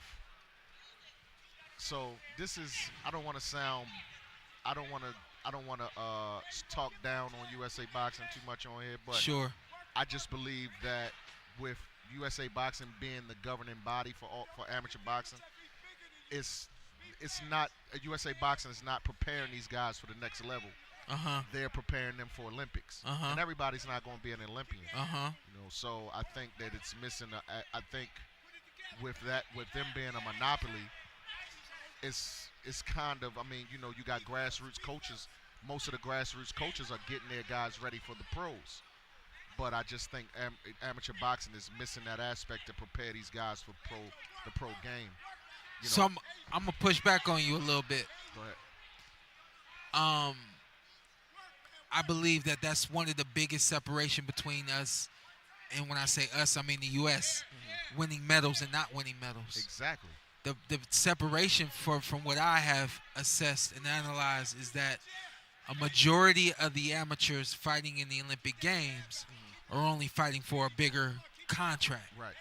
And so I'm gonna go push ahead. back on that. Yes, sir. Okay, if you good body work. You have many people that want to go that route. So those are the people. If you put USA, the way that it works right now, I'm sure you're seeing how the trials went, right? That team was pretty much already selected. I know. You know what I mean? Yeah. They took them to the international qualifier way before the trials even happened. So I think that with it, you have many people that want to be an Olympian. Let those people have a program to train those people to be Olympians. But majority of these boxers that are competing in USA Boxing want to be pros. Or if you're gonna have, if we want to have a team, we want to build the best program for Olympians. Let another federation come in for people that want to just be pros, don't want to be an Olympian. You know, so USA Boxing has a monopoly on amateur boxing, and if anybody else, if let's say for example we wanted to compete, because I know Roy Jones was starting an amateur federation, right? Yeah. If a notice went out that said if anybody from USA Boxing deals with that, you are going to be suspended. So I think that another federation should be allowed to come in that's not preparing them for Olympics and let people compete in that. You can't really separate it. That's the problem. Yeah. You know, the problem is you truly do need one governing body. Right. Can't have multiple. You know, it's like having too many hands in the cookie jar. Right. For the sake of words. I am aware of what Roy was trying to do, but and I know they shut that down practically immediately. You know. Quickly. I don't know. Is it gone away, or is it kind of I think it's gone away. Okay. I think it's gone away, but the way they're doing it now, I have a love-hate relationship with the way USA Boxing is conducting the national portion and the Olympic portion. I love it because, again, coming from somebody who's really analyzed amateur boxing as a whole and these Olympic medals, these Olympic medals are going to the fighters who have fought in multiple Olympic games, who have fought in multiple Pan American games and World Championship tournaments. That's who the medals are going to. So USA Boxing, which has never done it this way, they're basically adopting the international way of preparing fighters. I like it. I mean, they have the program. You know, with my daughter being on Team USA for all of the years that she's been on Team USA, right? I see what they're doing. I like the program. Yeah. But the program doesn't work for everybody. Yeah. You know what I mean? And so, like, even with the 5-judge system, right? I believe the 5-judge system is a recipe for corruption for real. You know what I mean? Because now it's always been 5 though, right? Right. But see, in a 5-judge situation though, you got to win the judges, not the rounds. Yeah. You got to win the judges. You could easily win the first round and the second round and still lose the fight. Yeah. You can win the first round and the second round and still lose the fight. So let's say the first round, we did a podcast on this too, by the way. Go check it out. Counterpunch Conversations. Y'all go like and subscribe. Yeah. On YouTube. Yeah. So let's say first round goes the red 3-2. You got judges. Let's say judge 1, 2, and 3 goes for red corner. Yeah. Okay. Judge 4 and 5 goes for blue. Right. Second round, judges 1, 3, and 5 goes for blue, and judge 2, 4, and 1 goes for red. But now, let's say red gets a 5-0 in the third round. Now, he can lose. I think the way I explained that was wrong. But just understand that 5 judges, 2 of the judges can go one way for 2 rounds. I ain't mad at you. You just abandoned it, but Yeah. I ain't mad at you. No, I'm not abandoning. I'm telling you, I'm explaining it to you. It's just, I'm trying to think it through right now. Yeah. Because I've seen this so many times. That, like, okay, for example, her second fight, my daughter's second fight at Nationals this year, I don't know what the judges was looking at anyway, but whatever. The first round, we lost 3-2. The second round, we lost 3-2 by other judges. Third round, we won 5-0, and we won the fight. 3-2 split. Wow. So you got to win the judges in the 5-judge system. Yeah. And I think it's a recipe for corruption. It's pretty tough. When is though tough. you got 3 judges. It's good sparring right there from these young men. Looks like we're going 2 rounds, and then they're getting out of there. I know Ty wants this thing to start going with the pros At around that 7:50. 8 o'clock hour. So He said 8 o'clock? yeah, I think he might even do maybe even closer to 7:30, seeing as how fast this is going by. Yeah, But anyway, so I'm the same as you. I got a love-hate relationship with it. You know, obviously I'm on the board of directors in my LBC, so it's only so much you can say, so much you can do. Yeah, but boxing is boxing.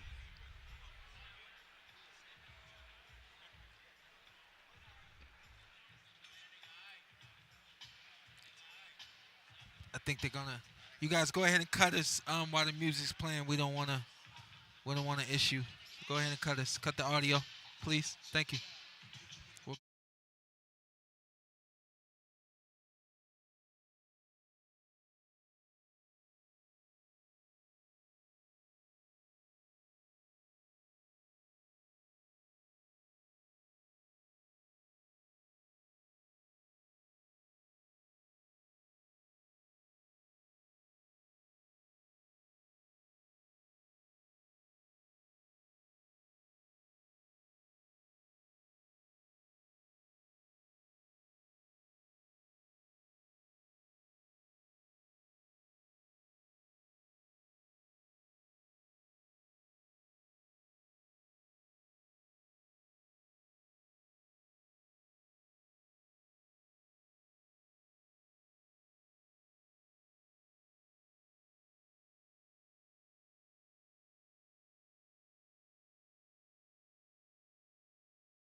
that are going to be right now.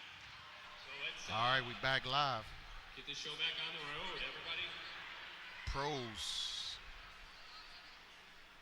Should be a good, interesting 2 bouts here. We got Dave Smith versus Miguel Ortiz.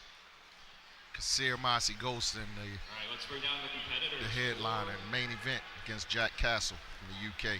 Our first pro fight from the blue corner.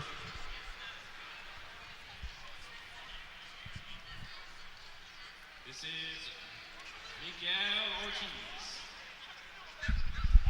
Not a lot of fanfare to bring the man out.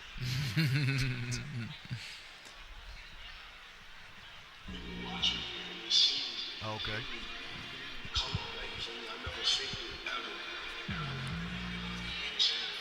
Miguel has a professional record of 3-2, 1 knockout.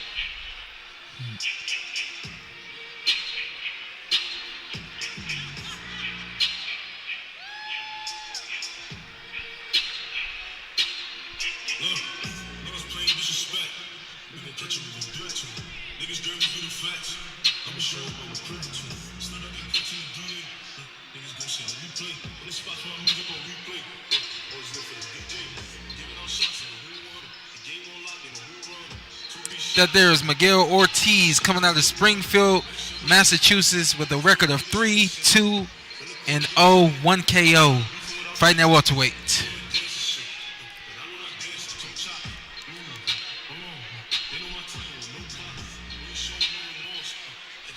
This is for a title, the WBB.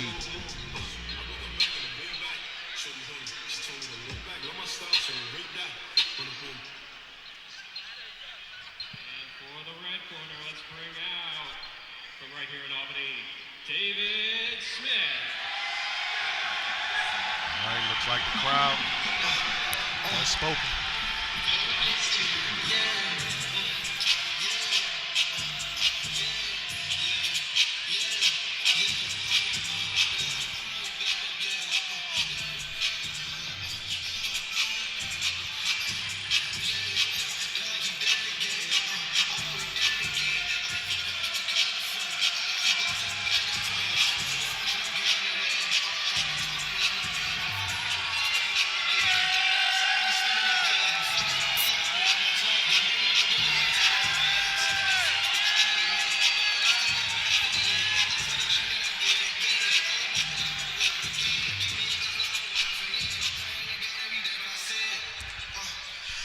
And that there is David Smith, Albany's finest.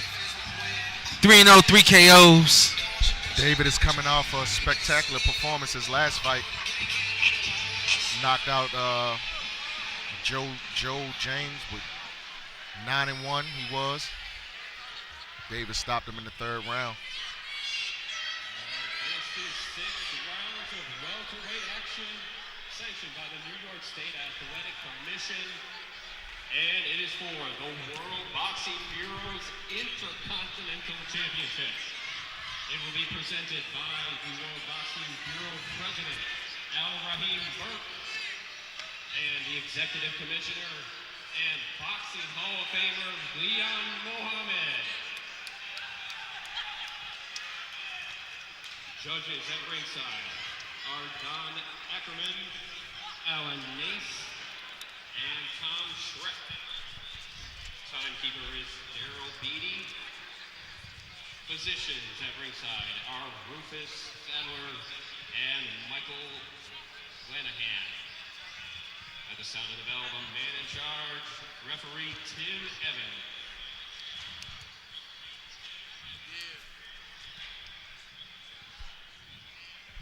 Now from the blue corner, he weighed in today officially at 143.3 pounds.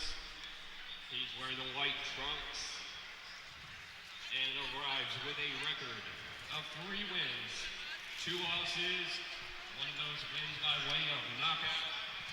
From Springfield, Massachusetts, Miguel Ortiz.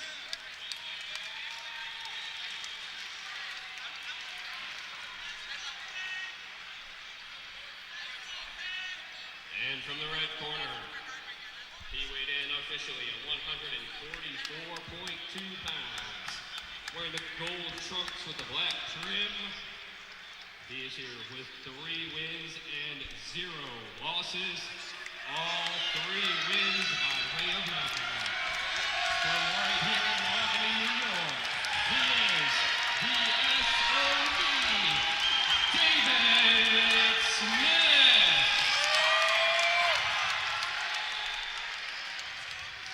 Hometown favorite.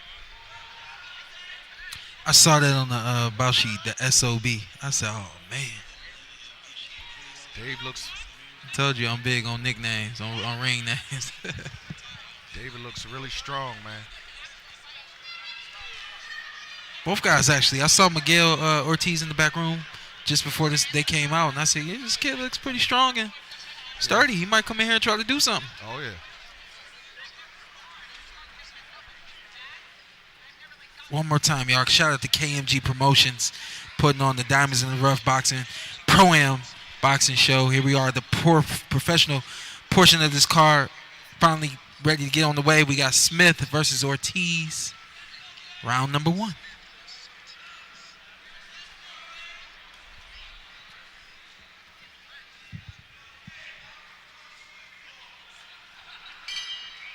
All right, here we go.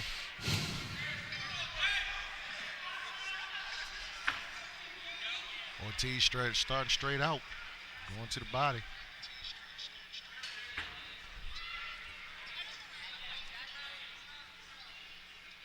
David, a southpaw, long, rangy. Look at that jab coming out from him.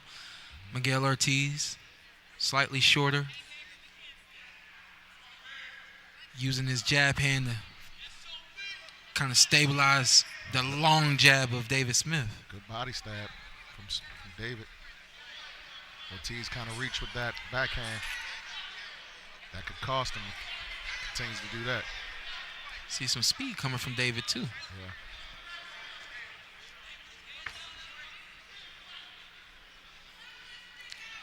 Like we always talk about the battle of the feet with the southpaw versus the orthodox. We see right there David clearly stepping on the outside of that lead hand, that lead foot of Ortiz, creating that angle that we all know about.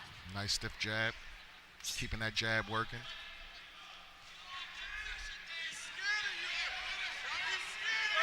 Good jabs, and David now on the front foot. I didn't expect to see that so soon in this fight. Yeah, it looks like he's trying to go for an early round stoppage. Ortiz leading off with a hook. Doesn't land. Like this, though. Look, David, Ortiz knows his range and his distance. Caught right there, sweeping left hook, right hook, and then the straight left. That's the thing when you fight at home. Yeah. Anything that touch, you see sweat going, we yelling. Good body shot right there from David. Ortiz just circling the wrong way. There it is. He has to take it back to his left. Walking straight into his power every time. That's how he caught that left hand. Nice overhand right there from David Smith. Now he's trying to step over now to the left, Ortiz. Yeah. Crossing his feet, though. And he's going back to the right. He's walking into David's power, going to the right side. I tell you, man, this is impressive patience from David Smith, you know. I think he sees that he has the more superior skill. Right. He's faster than Ortiz, but he's not rushing anything. Trying to give the hometown trying to get the hometown crowd a little entertainment. Hook just missing right there. Straight left just missing right there from David as well.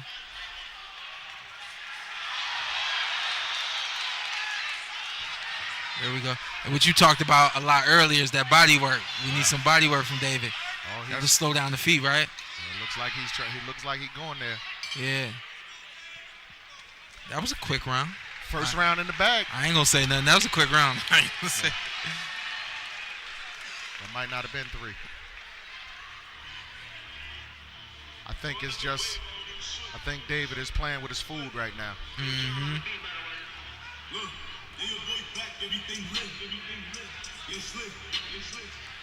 Yeah, I'm pretty sure that was a 2-minute round, so they need to fix that.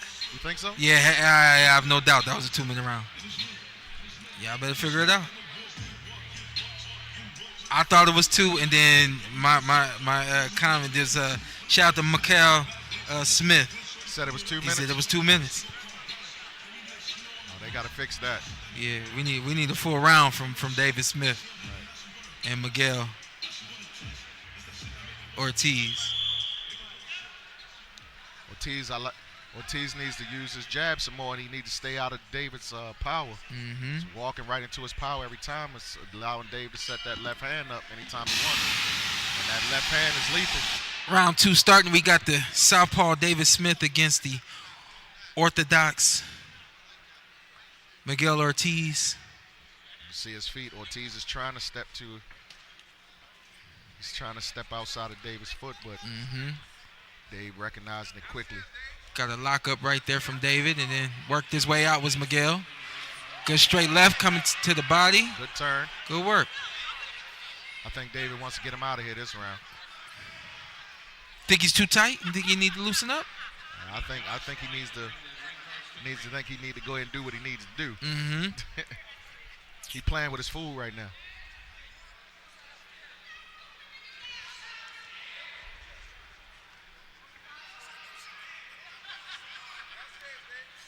Good stiff jab from David. I like this jab David has.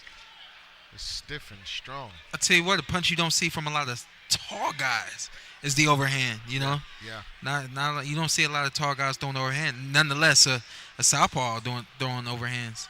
But that's what David's got. I think he knows that's the punch tonight that he really wants. He knows that he's carrying some power in that left hand clearly. He's looking for it. Good jab right there from David. That's what we need more of. That jab sets up the straight left like we just got right there from him. Right. And when you're Miguel, you need to be on your movement, and you need to keep going, and primarily to your left. He just keeps walking into his power. Yeah. David's probably going to throw a straight left in a minute. He's walking straight there. Good timing right there with the uppercut from Miguel Ortiz.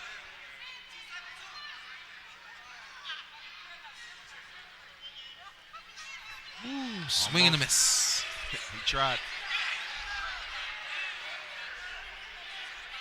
Good stab from Ortiz. Listen, man, when somebody is better than you and you know it, you got to try. Right. You know, you got to go for those big punches like that uppercut that just missed. Way to lock him up. If anything, you give your opponent who's better than you give him a sense that he could be in danger. You know what I mean? Yes. Yeah. And good lockup from Ortiz to get out of that corner. Low blow landed right there from Ortiz. Straight left.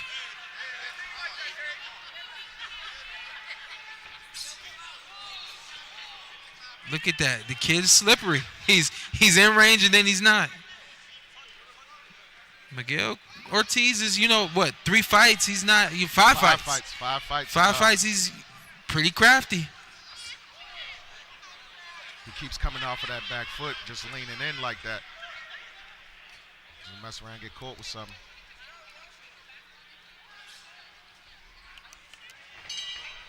Time. Made it out of that round. That round seemed a little longer. Yeah. I think the other round was 3 minutes. I think we just think it was close. I think we think it was short. You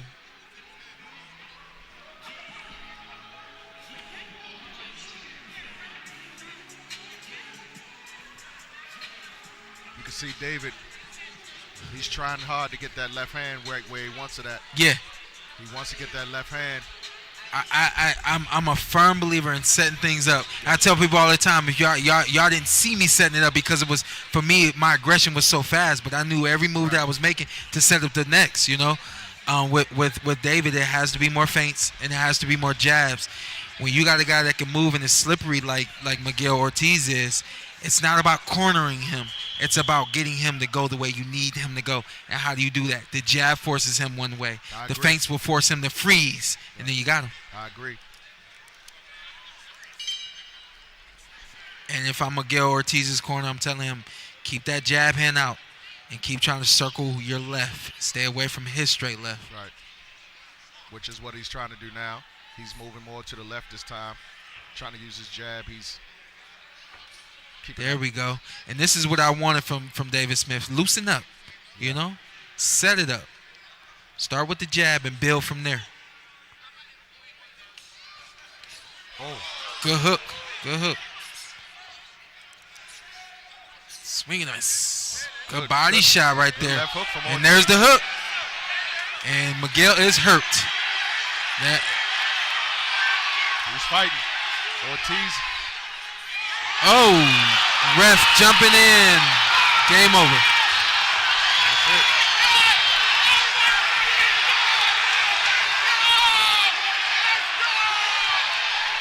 Wow. That was a devastating.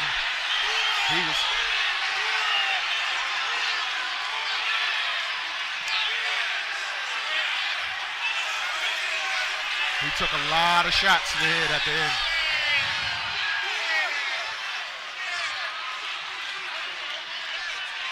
Let's hope he's all right.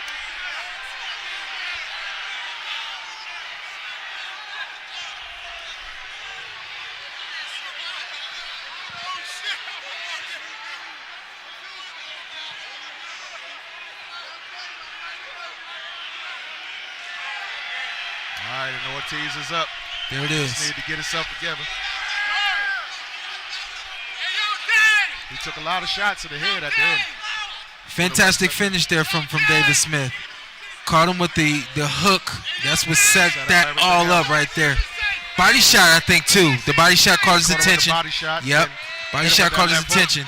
And then he brought it up to the top, which was very smart boxing right there. And then to see that he had Miguel Ortiz hurt, he continued to press forward. A lot of speed there, with power. And we know that speed makes the power right there, and he got the big knockout. Big, huge knockout for Dave. That makes him 4-0 with 4 KOs. There it is. And glad to see Ortiz is okay. That was great work from David at that final seconds.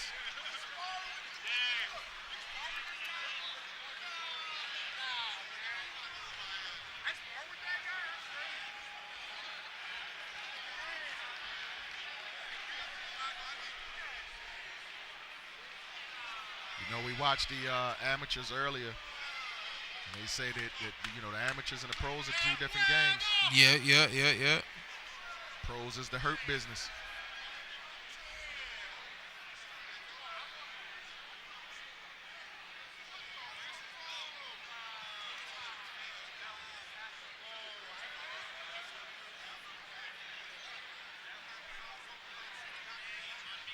Good outing right there from David Smith. I saw patience. I saw poise. The adjustment in the second round to come out and immediately on the jab. Jabs to fill out the range, but also jabs to land. We see clearly that he's trying to land that straight left, which is just fine. That's his power hand. He's supposed to want to land that. Setting it up more. That second round was more setups with the jab. And then, again, to recognize that he had caught his opponent and go for it. He did exactly what he needed to do. I think that was his game plan, to get him like that, because, I mean, like you said, he was very patient. He set up everything he wanted.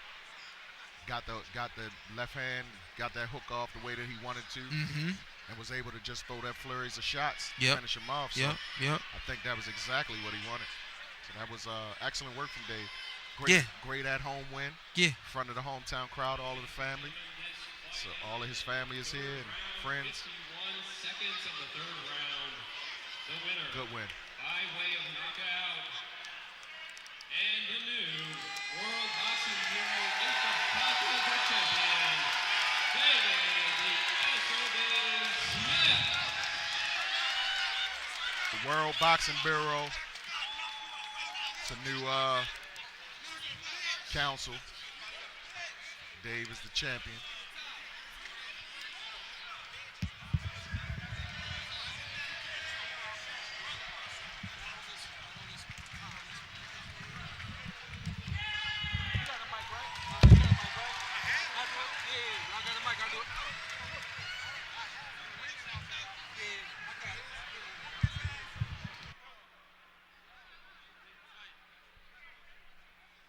Great win for David.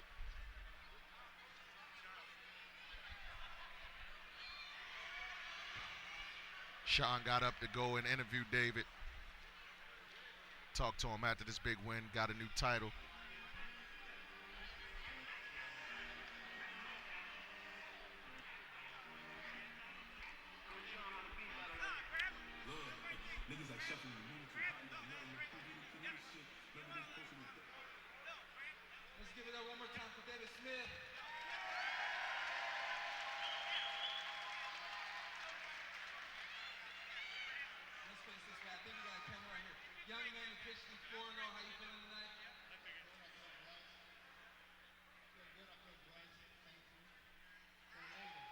ringside, we can see what you were trying to do in just 2 rounds. It was all about the straight left. It looked to me like you were kind of tight in the first round. How did you feel in the first round opposed to the second? You looked much looser in the second round. The first round, I was just trying to figure them out, keep changing my levels. My coach said keep driving to the body, 2 to the body, switch levels so you won't know where I'm coming. Now I got to quiz you just a little bit. Do you know what it was that set up everything that just happened over there? I could say it was my level changes and a straight left. And it was a body shot that you landed like about right here. Right. That really, I think, caught his attention to set everything else up. You know, so moving forward, that was 2 rounds right there. You're 4-0 with 4 KOs. What's the move moving forward with the WBB champion now? I'm just going to get back in the gym, stay positive, and keep working hard. There it is, everyone. David Smith. David Smith and Showtime Shawn Porter interview. David Smith 4-0, 4 KOs. Great way to finish a fight in front of his hometown crowd. Now the WBB champion. Great fight, great fight. Now we get right here to the main event. Kasir, Mazzie, Goldston.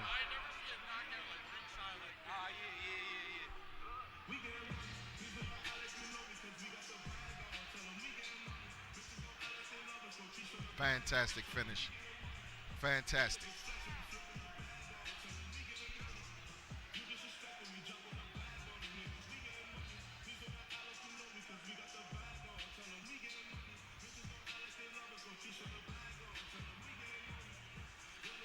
Well, we're moments away from the main event. Moments away from the ring walk.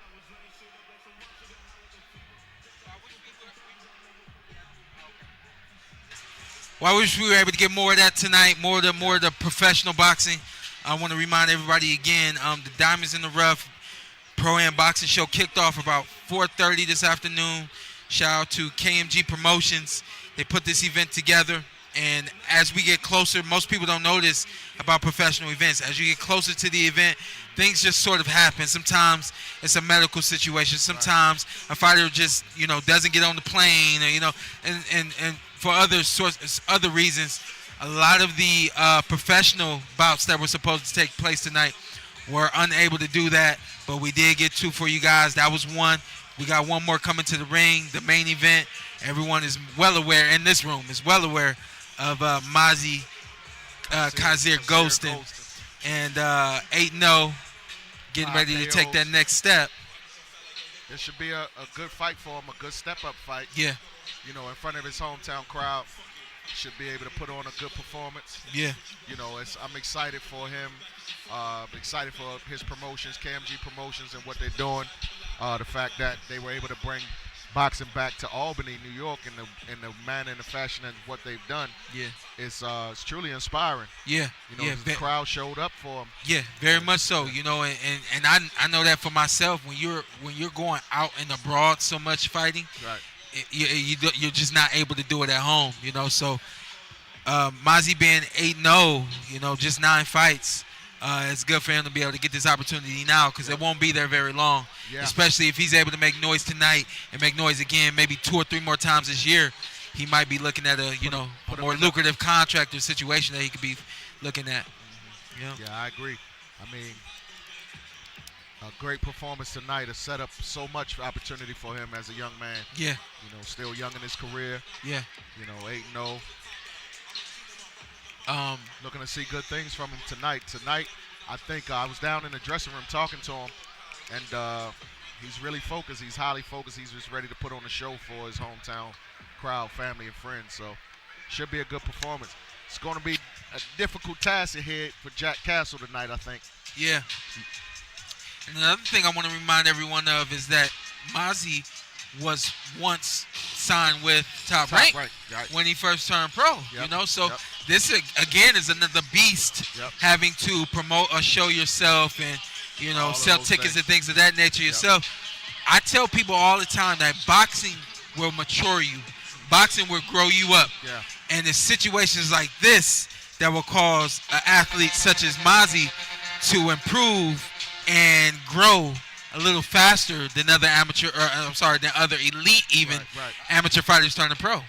Yeah, and Mazzie being on the other side of that, being up with Top Rank and having to go independent the way that he has, and what he's doing right now is, like I said earlier, is truly inspiring.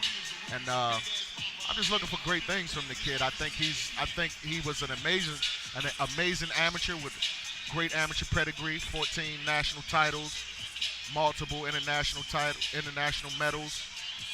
Turned pro and really had a great show on his first 2 pro fights. Stepping up the fight he turned pro at 17 years old. Yeah, no. So turning at 17 years old to turn pro, fighting grown men, because he never fought at the elite level in the elite division. Okay. So because he never fought in the elite division, he didn't get a chance to fight the grown men in the amateurs. The elite division is basically the men's division, men's right? division. Yeah. So he turned pro at 17. So, stepping up to fight grown men in the pros is just a testament to the type of fighter that he is. Absolutely. Because Absolutely. most people want to see their boxers or even promotion companies like Top Rank, they want to see what they have done fighting the adults in the adult division before they turn them pro. So. Yeah, and also in the division that he's in, 140, right. You got guys who are fast and strong. You got guys that can do just about anything that needs to be done in the ring on any given night. So for him to, like you said, not experience men as a youth. With the headgear. Yeah. Well, so how old is Mazzie now? Is he 20 years old now? 20, yeah. Yeah, he's 20 now, so I know for a fact that he will do everything he needs to do to keep himself safe in the ring. Yep. And a great way to keep yourself safe is being lethal on the offensive end, So I'm expecting to see some great things from him tonight. He told me his game plan was more so to walk his opponent down. Yeah, he's got Jack Castle from the UK. UK fighters are typically tough. And I asked him, is your keyword typical? I asked him, is your opponent a typical English fighter? He said no. I said, well, okay, what sets him different? Right. He says he moves too much. He has a very amateur style, and usually fighters that are moving a lot, they aren't trying to bring power, so right. I don't think he's going to be up against power tonight.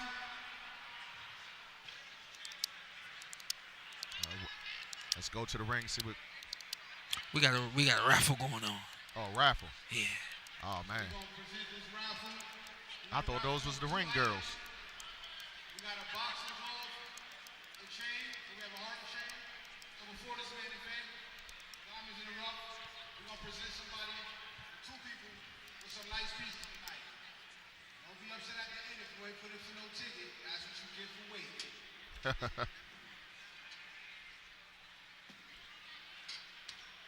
Can I get Candy in the ring? Good job. From what I understand, they have some really good gold chains for this raffle they're doing. I should have put in on that.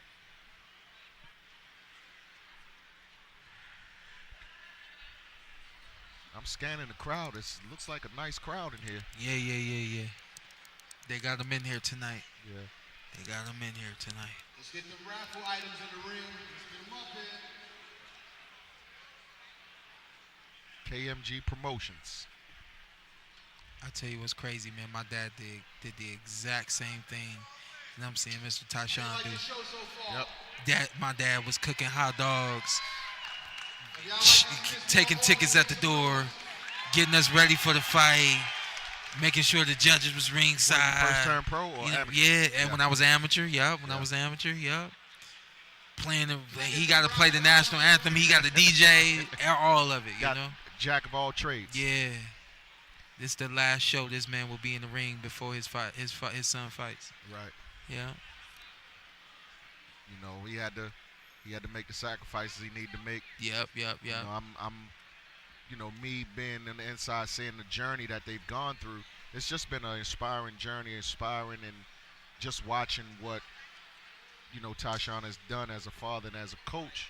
Because he had a plan, he had a game plan, and he stuck to it. He betted on himself. And you don't see a lot of people taking those type of steps, to bet on yourself. because you would think that many people may believe that Top Rank dropped him. They didn't. Absolutely. Yeah. He wanted away. Yep. And that's amazing. He betted on himself. Yeah. Knew the product that he had in Mazzie. Yeah. And he got David and a couple other fighters too. So that's just an inspirational story to me. Porter for showing up tonight. Benny the Butcher. We about to get lit, y'all. So the first raffle item is for the heart.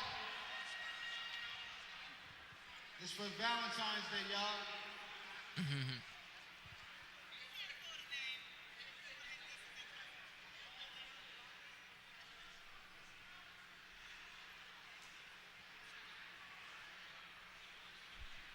Let's go, and the winner is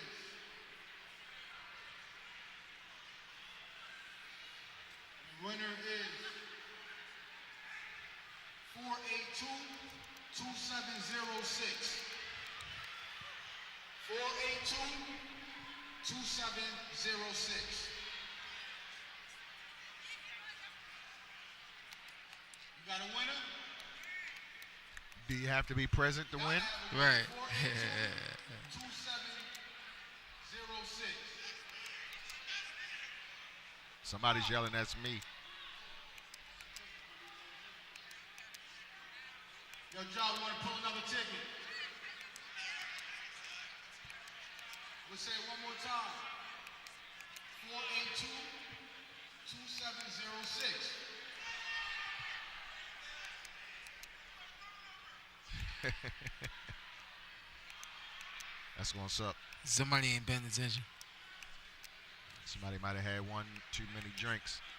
They just ain't paying attention. Okay. We're going to throw that again. Oh man. I don't want the chain anyway. Right. That's what you say. Right. I ain't want it anyway. Oh, funky chain. Somebody want your stank chain? Funky ass chain. Where is the chain? Oh, they found her. They finally found her. Did he draw another ticket? Or it's the same ticket? Hurry up. It's the same ticket, or he drew another one? No, same ticket. Just hurry up. What was you doing? 482-2706. Let us see that ticket. Move faster.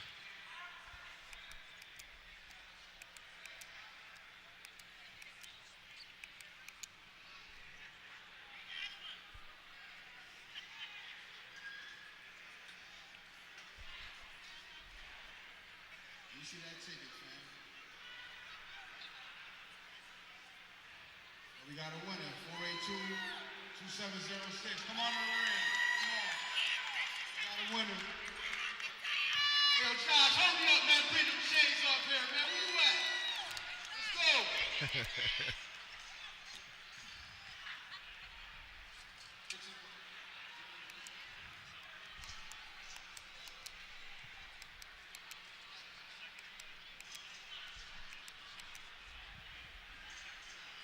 All right, bet. We're going to pick that up at the box office. We'll get my next raffle.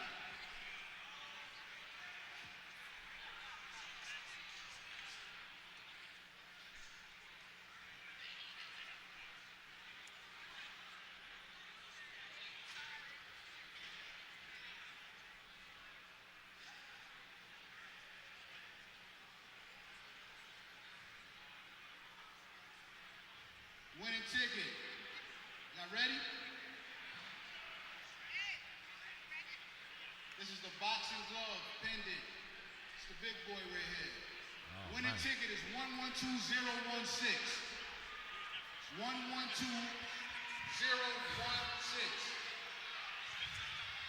Where you at?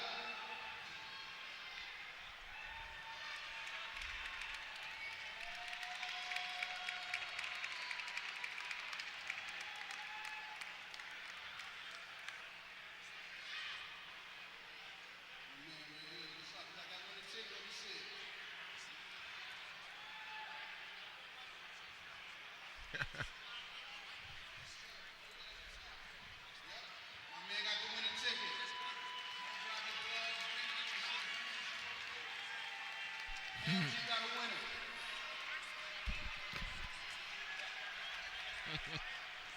Go to the box office and they don't go.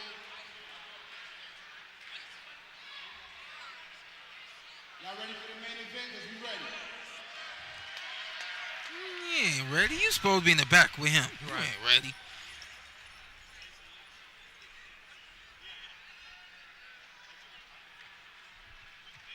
I'm excited for this. I am too, man. I'm ready to get this going. I've seen Mazzie fight, but I haven't seen Mazzie fight, right? So what I mean by that is he was in the ring and it was like it was on TV, I believe, and it was like I caught like the end of the fight, you know, just a couple rounds or whatever. So I truly haven't seen Mazzie box, you know. Right. I just know the kid's like, you know, almost in that phenom status, you know what I mean? Oh yeah. Like he's not exactly a phenom, but he ain't just a good boxer. Like he, you know. This will be a good one too. Like I said, this is a step up fight. It's an 8-rounder. Yeah. It'll be his first 8-round fight. Yeah. So we should see him a lot less, a lot more poised. Yeah. You know, relaxing, setting up his shots, placing his punches where he wants them. We should see a lot of that this fight, being an 8-rounder. And I saw that out of the last fight. Yeah. David Smith just 3-0, already taking a step up and fighting in the 6-rounder. 6-rounder, yeah. Not a lot of fighters doing that. Right. I think my first 5 fights might have been 4 rounds. You know what I mean? So it takes a little while before you move up into the 6 and the 8s. For Mazzie to be just, you know, 9 fights in and be in an 8th-round fight, in an 8-round fight, yeah. It's taking a step in the right direction, you know. So with that more time, we should see him a lot more relaxed. Yeah.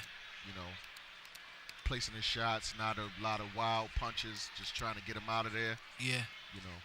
So. Think we ready? Think Jake Castle is about to walk. All right, are y'all ready for the main event?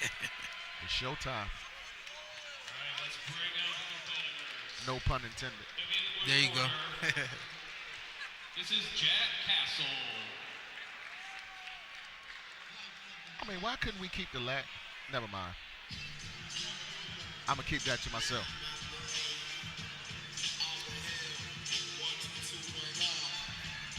Jack Castle coming down, looking very relaxed. Look like he's having a good time.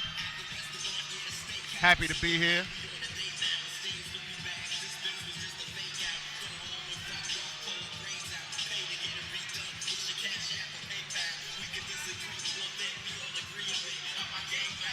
Being walked to the ring by Vinny Cartel.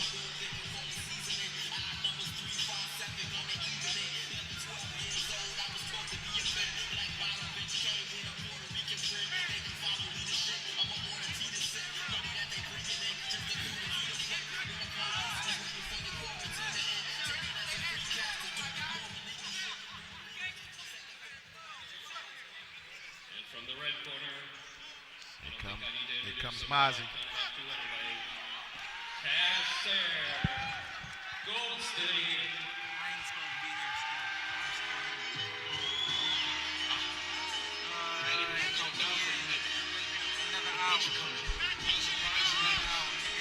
This crowd is about to get crazy.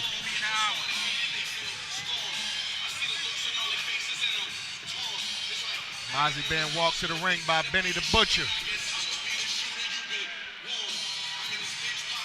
From Griselda.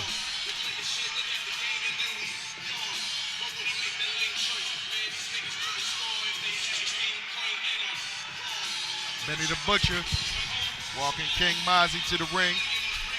That's huge. Man, he was lip syncing. Yeah, he's lip syncing, but it's still Benny the Butcher. Yeah, that's clean. I see what you're saying. Yeah. That's clean. Look at Mazzie with the outfit, the toy soldier. I mean the nutcracker. Nutcracker. I said the toy soldier. Yeah. I like that one better though. I like the Tulsa version better though. Uniform made by Old Gun Fight Apparel. Yeah. Latia Brown-L. Shout out to Latia.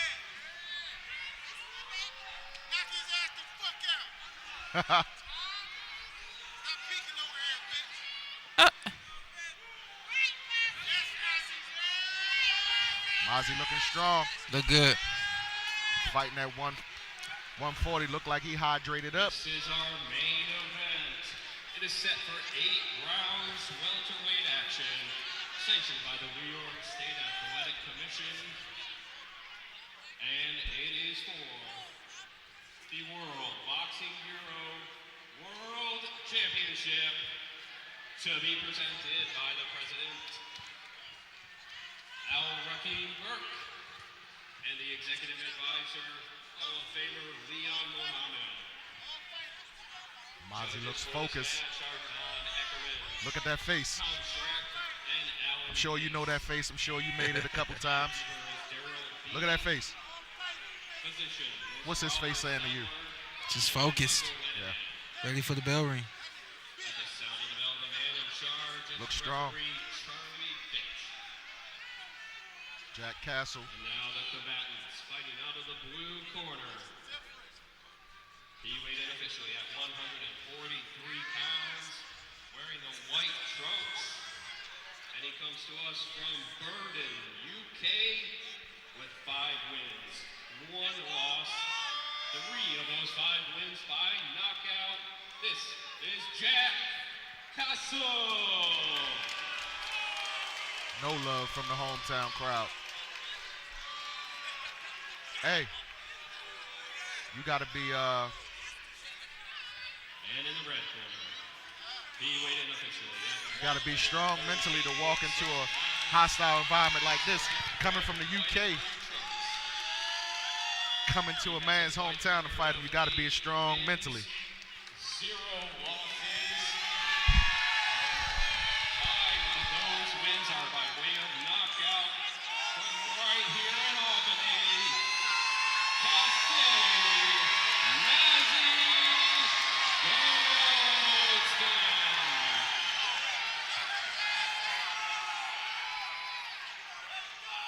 Face off, get ready.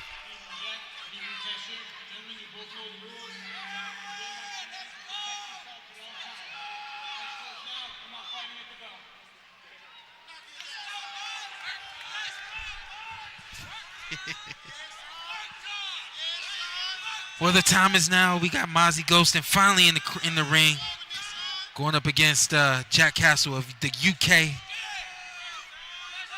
I was saying, before I spoke over the announcer, I was saying that Jack Castle has got to be mentally strong to come into a crowd like this, coming from UK. So I'm expecting to see, I'm not expecting him to lay down. This wasn't a last-minute replacement, but this was not the original opponent. Right. I think I can't really speak on the levels and things like that, but I do believe the original opponent had a much better record than what we're seeing from 5-1. So should be interesting though. Coming out, changing his levels. Good body work from Mazzie, and he recognized very quickly that this kid's got a soft tummy. I don't think Mazzie's coming to play with his food. I think Mazzie want to get him out. Straight on the body. Over already. And look at that right foot. I just got to point that out. We probably won't get very much strategy, anything like that. There it is. There it is. All body shot. All body work. No, not too many head. Yeah.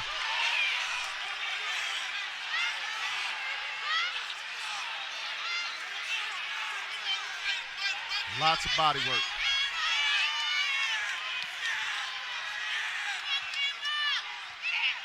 I see Jack fighting back. You know, he's fighting back, but Trying. I think Mazzie knew what it was. You know, Mazzie sees the soft tummy, and he's going right for it. There's enough. That's it. That's it. He won't get up from that one. There's no way. There's the curl up. There's no way he's gonna get up from that.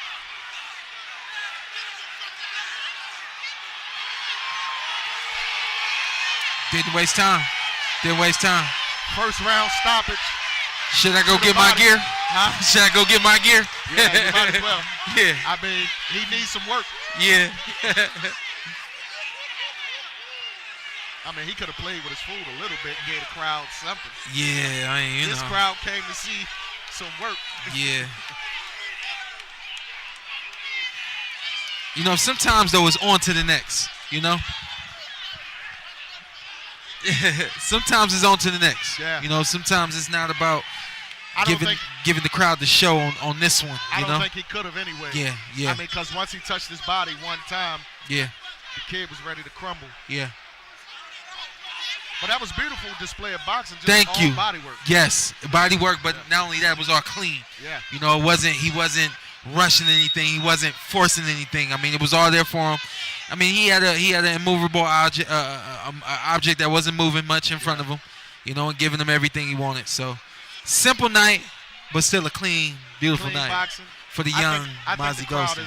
think the crowd is still appreciative of that. Yeah.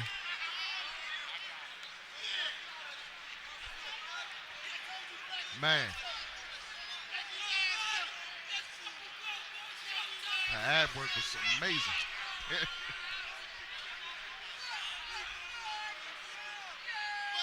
Somebody said go shoot up, Shawn. You might have to. Not today. Great work. Mazzie improves to 9-0, 6 KOs.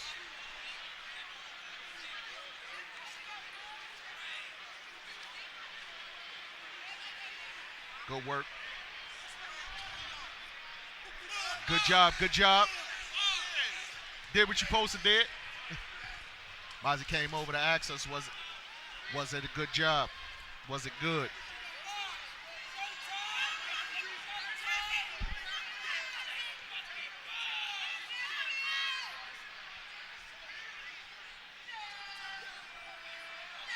Let's go to the ring to get the official announcement.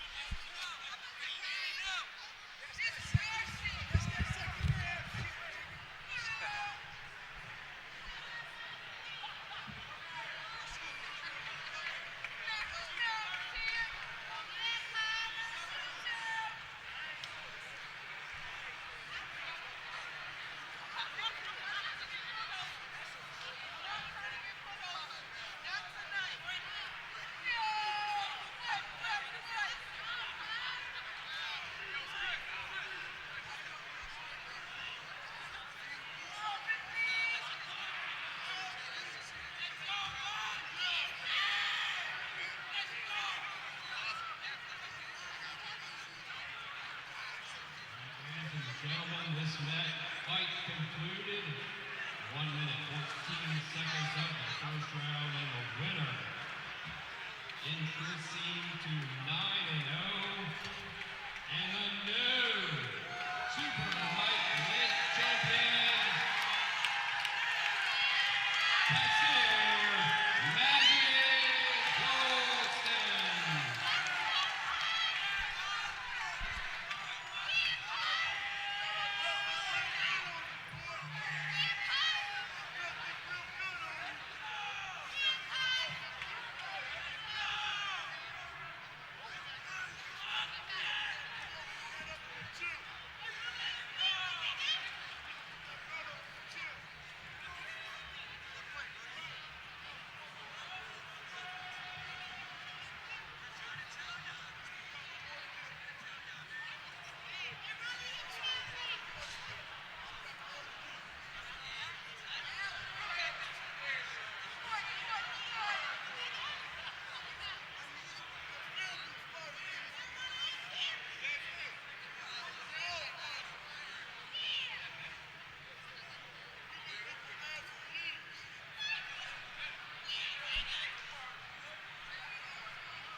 Do you feel that statement was made? That's 4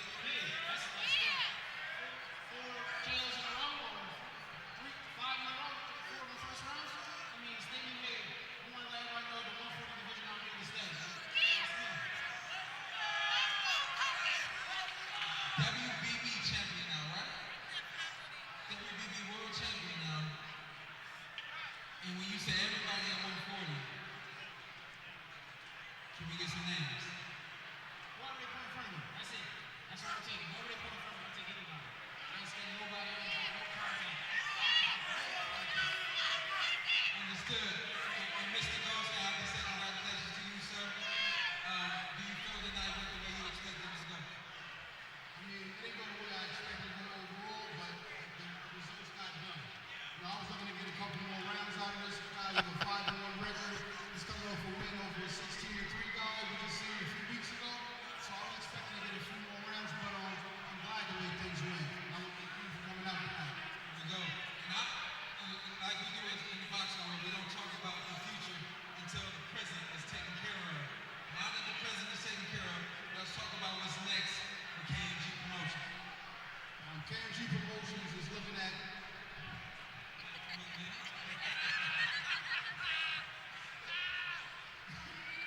KMG Promotions is trying to do 3 events this year. So 3 times this year, y'all should see us right here at the Armory. We're about to make this our home base. We want to thank the New York State Athletic Commission. We want to thank USA Boxing for making this possible. Anything else in closing? Thank you to all of our sponsors. They've been great helping us make this. These events ain't easy to make happen. I don't know if y'all know, but these events is hard to make happen. That's why it's been over a decade since Albany's had any professional fights. Tonight we broke that. You know what I mean? Anything from you, Mr. Kasir? See me in the ring next month. That's it. Listen real quick, this is what I'll say in closing. Mr. Goldstone here, he just said it. It's not easy putting on shows like this. It's day in and day out. You're probably on the phone at 1 o'clock, 2 o'clock in the morning trying to make things happen. This is not easy. At the end, things kind of fell apart for you. I want to remind everybody that we'll be back in another month or so to do this right here at the Armory. And y'all need to come right back here for this. Bring your mama, bring your grandmama, your aunts, your uncles, bring everybody. Because what y'all saw tonight ain't nothing but a taste of what they can do. So they're going to do it bigger and better on the next one. I'll be here and I'll see y'all. God bless y'all. Have a good night.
I've been fighting since I was 6 years old. Aleem Henry Whitfield. I know it's been a minute. Okay, I know. You was 165 at that time. Okay, yeah, I was number 2 in the country for USA. You was supposed to fight Louis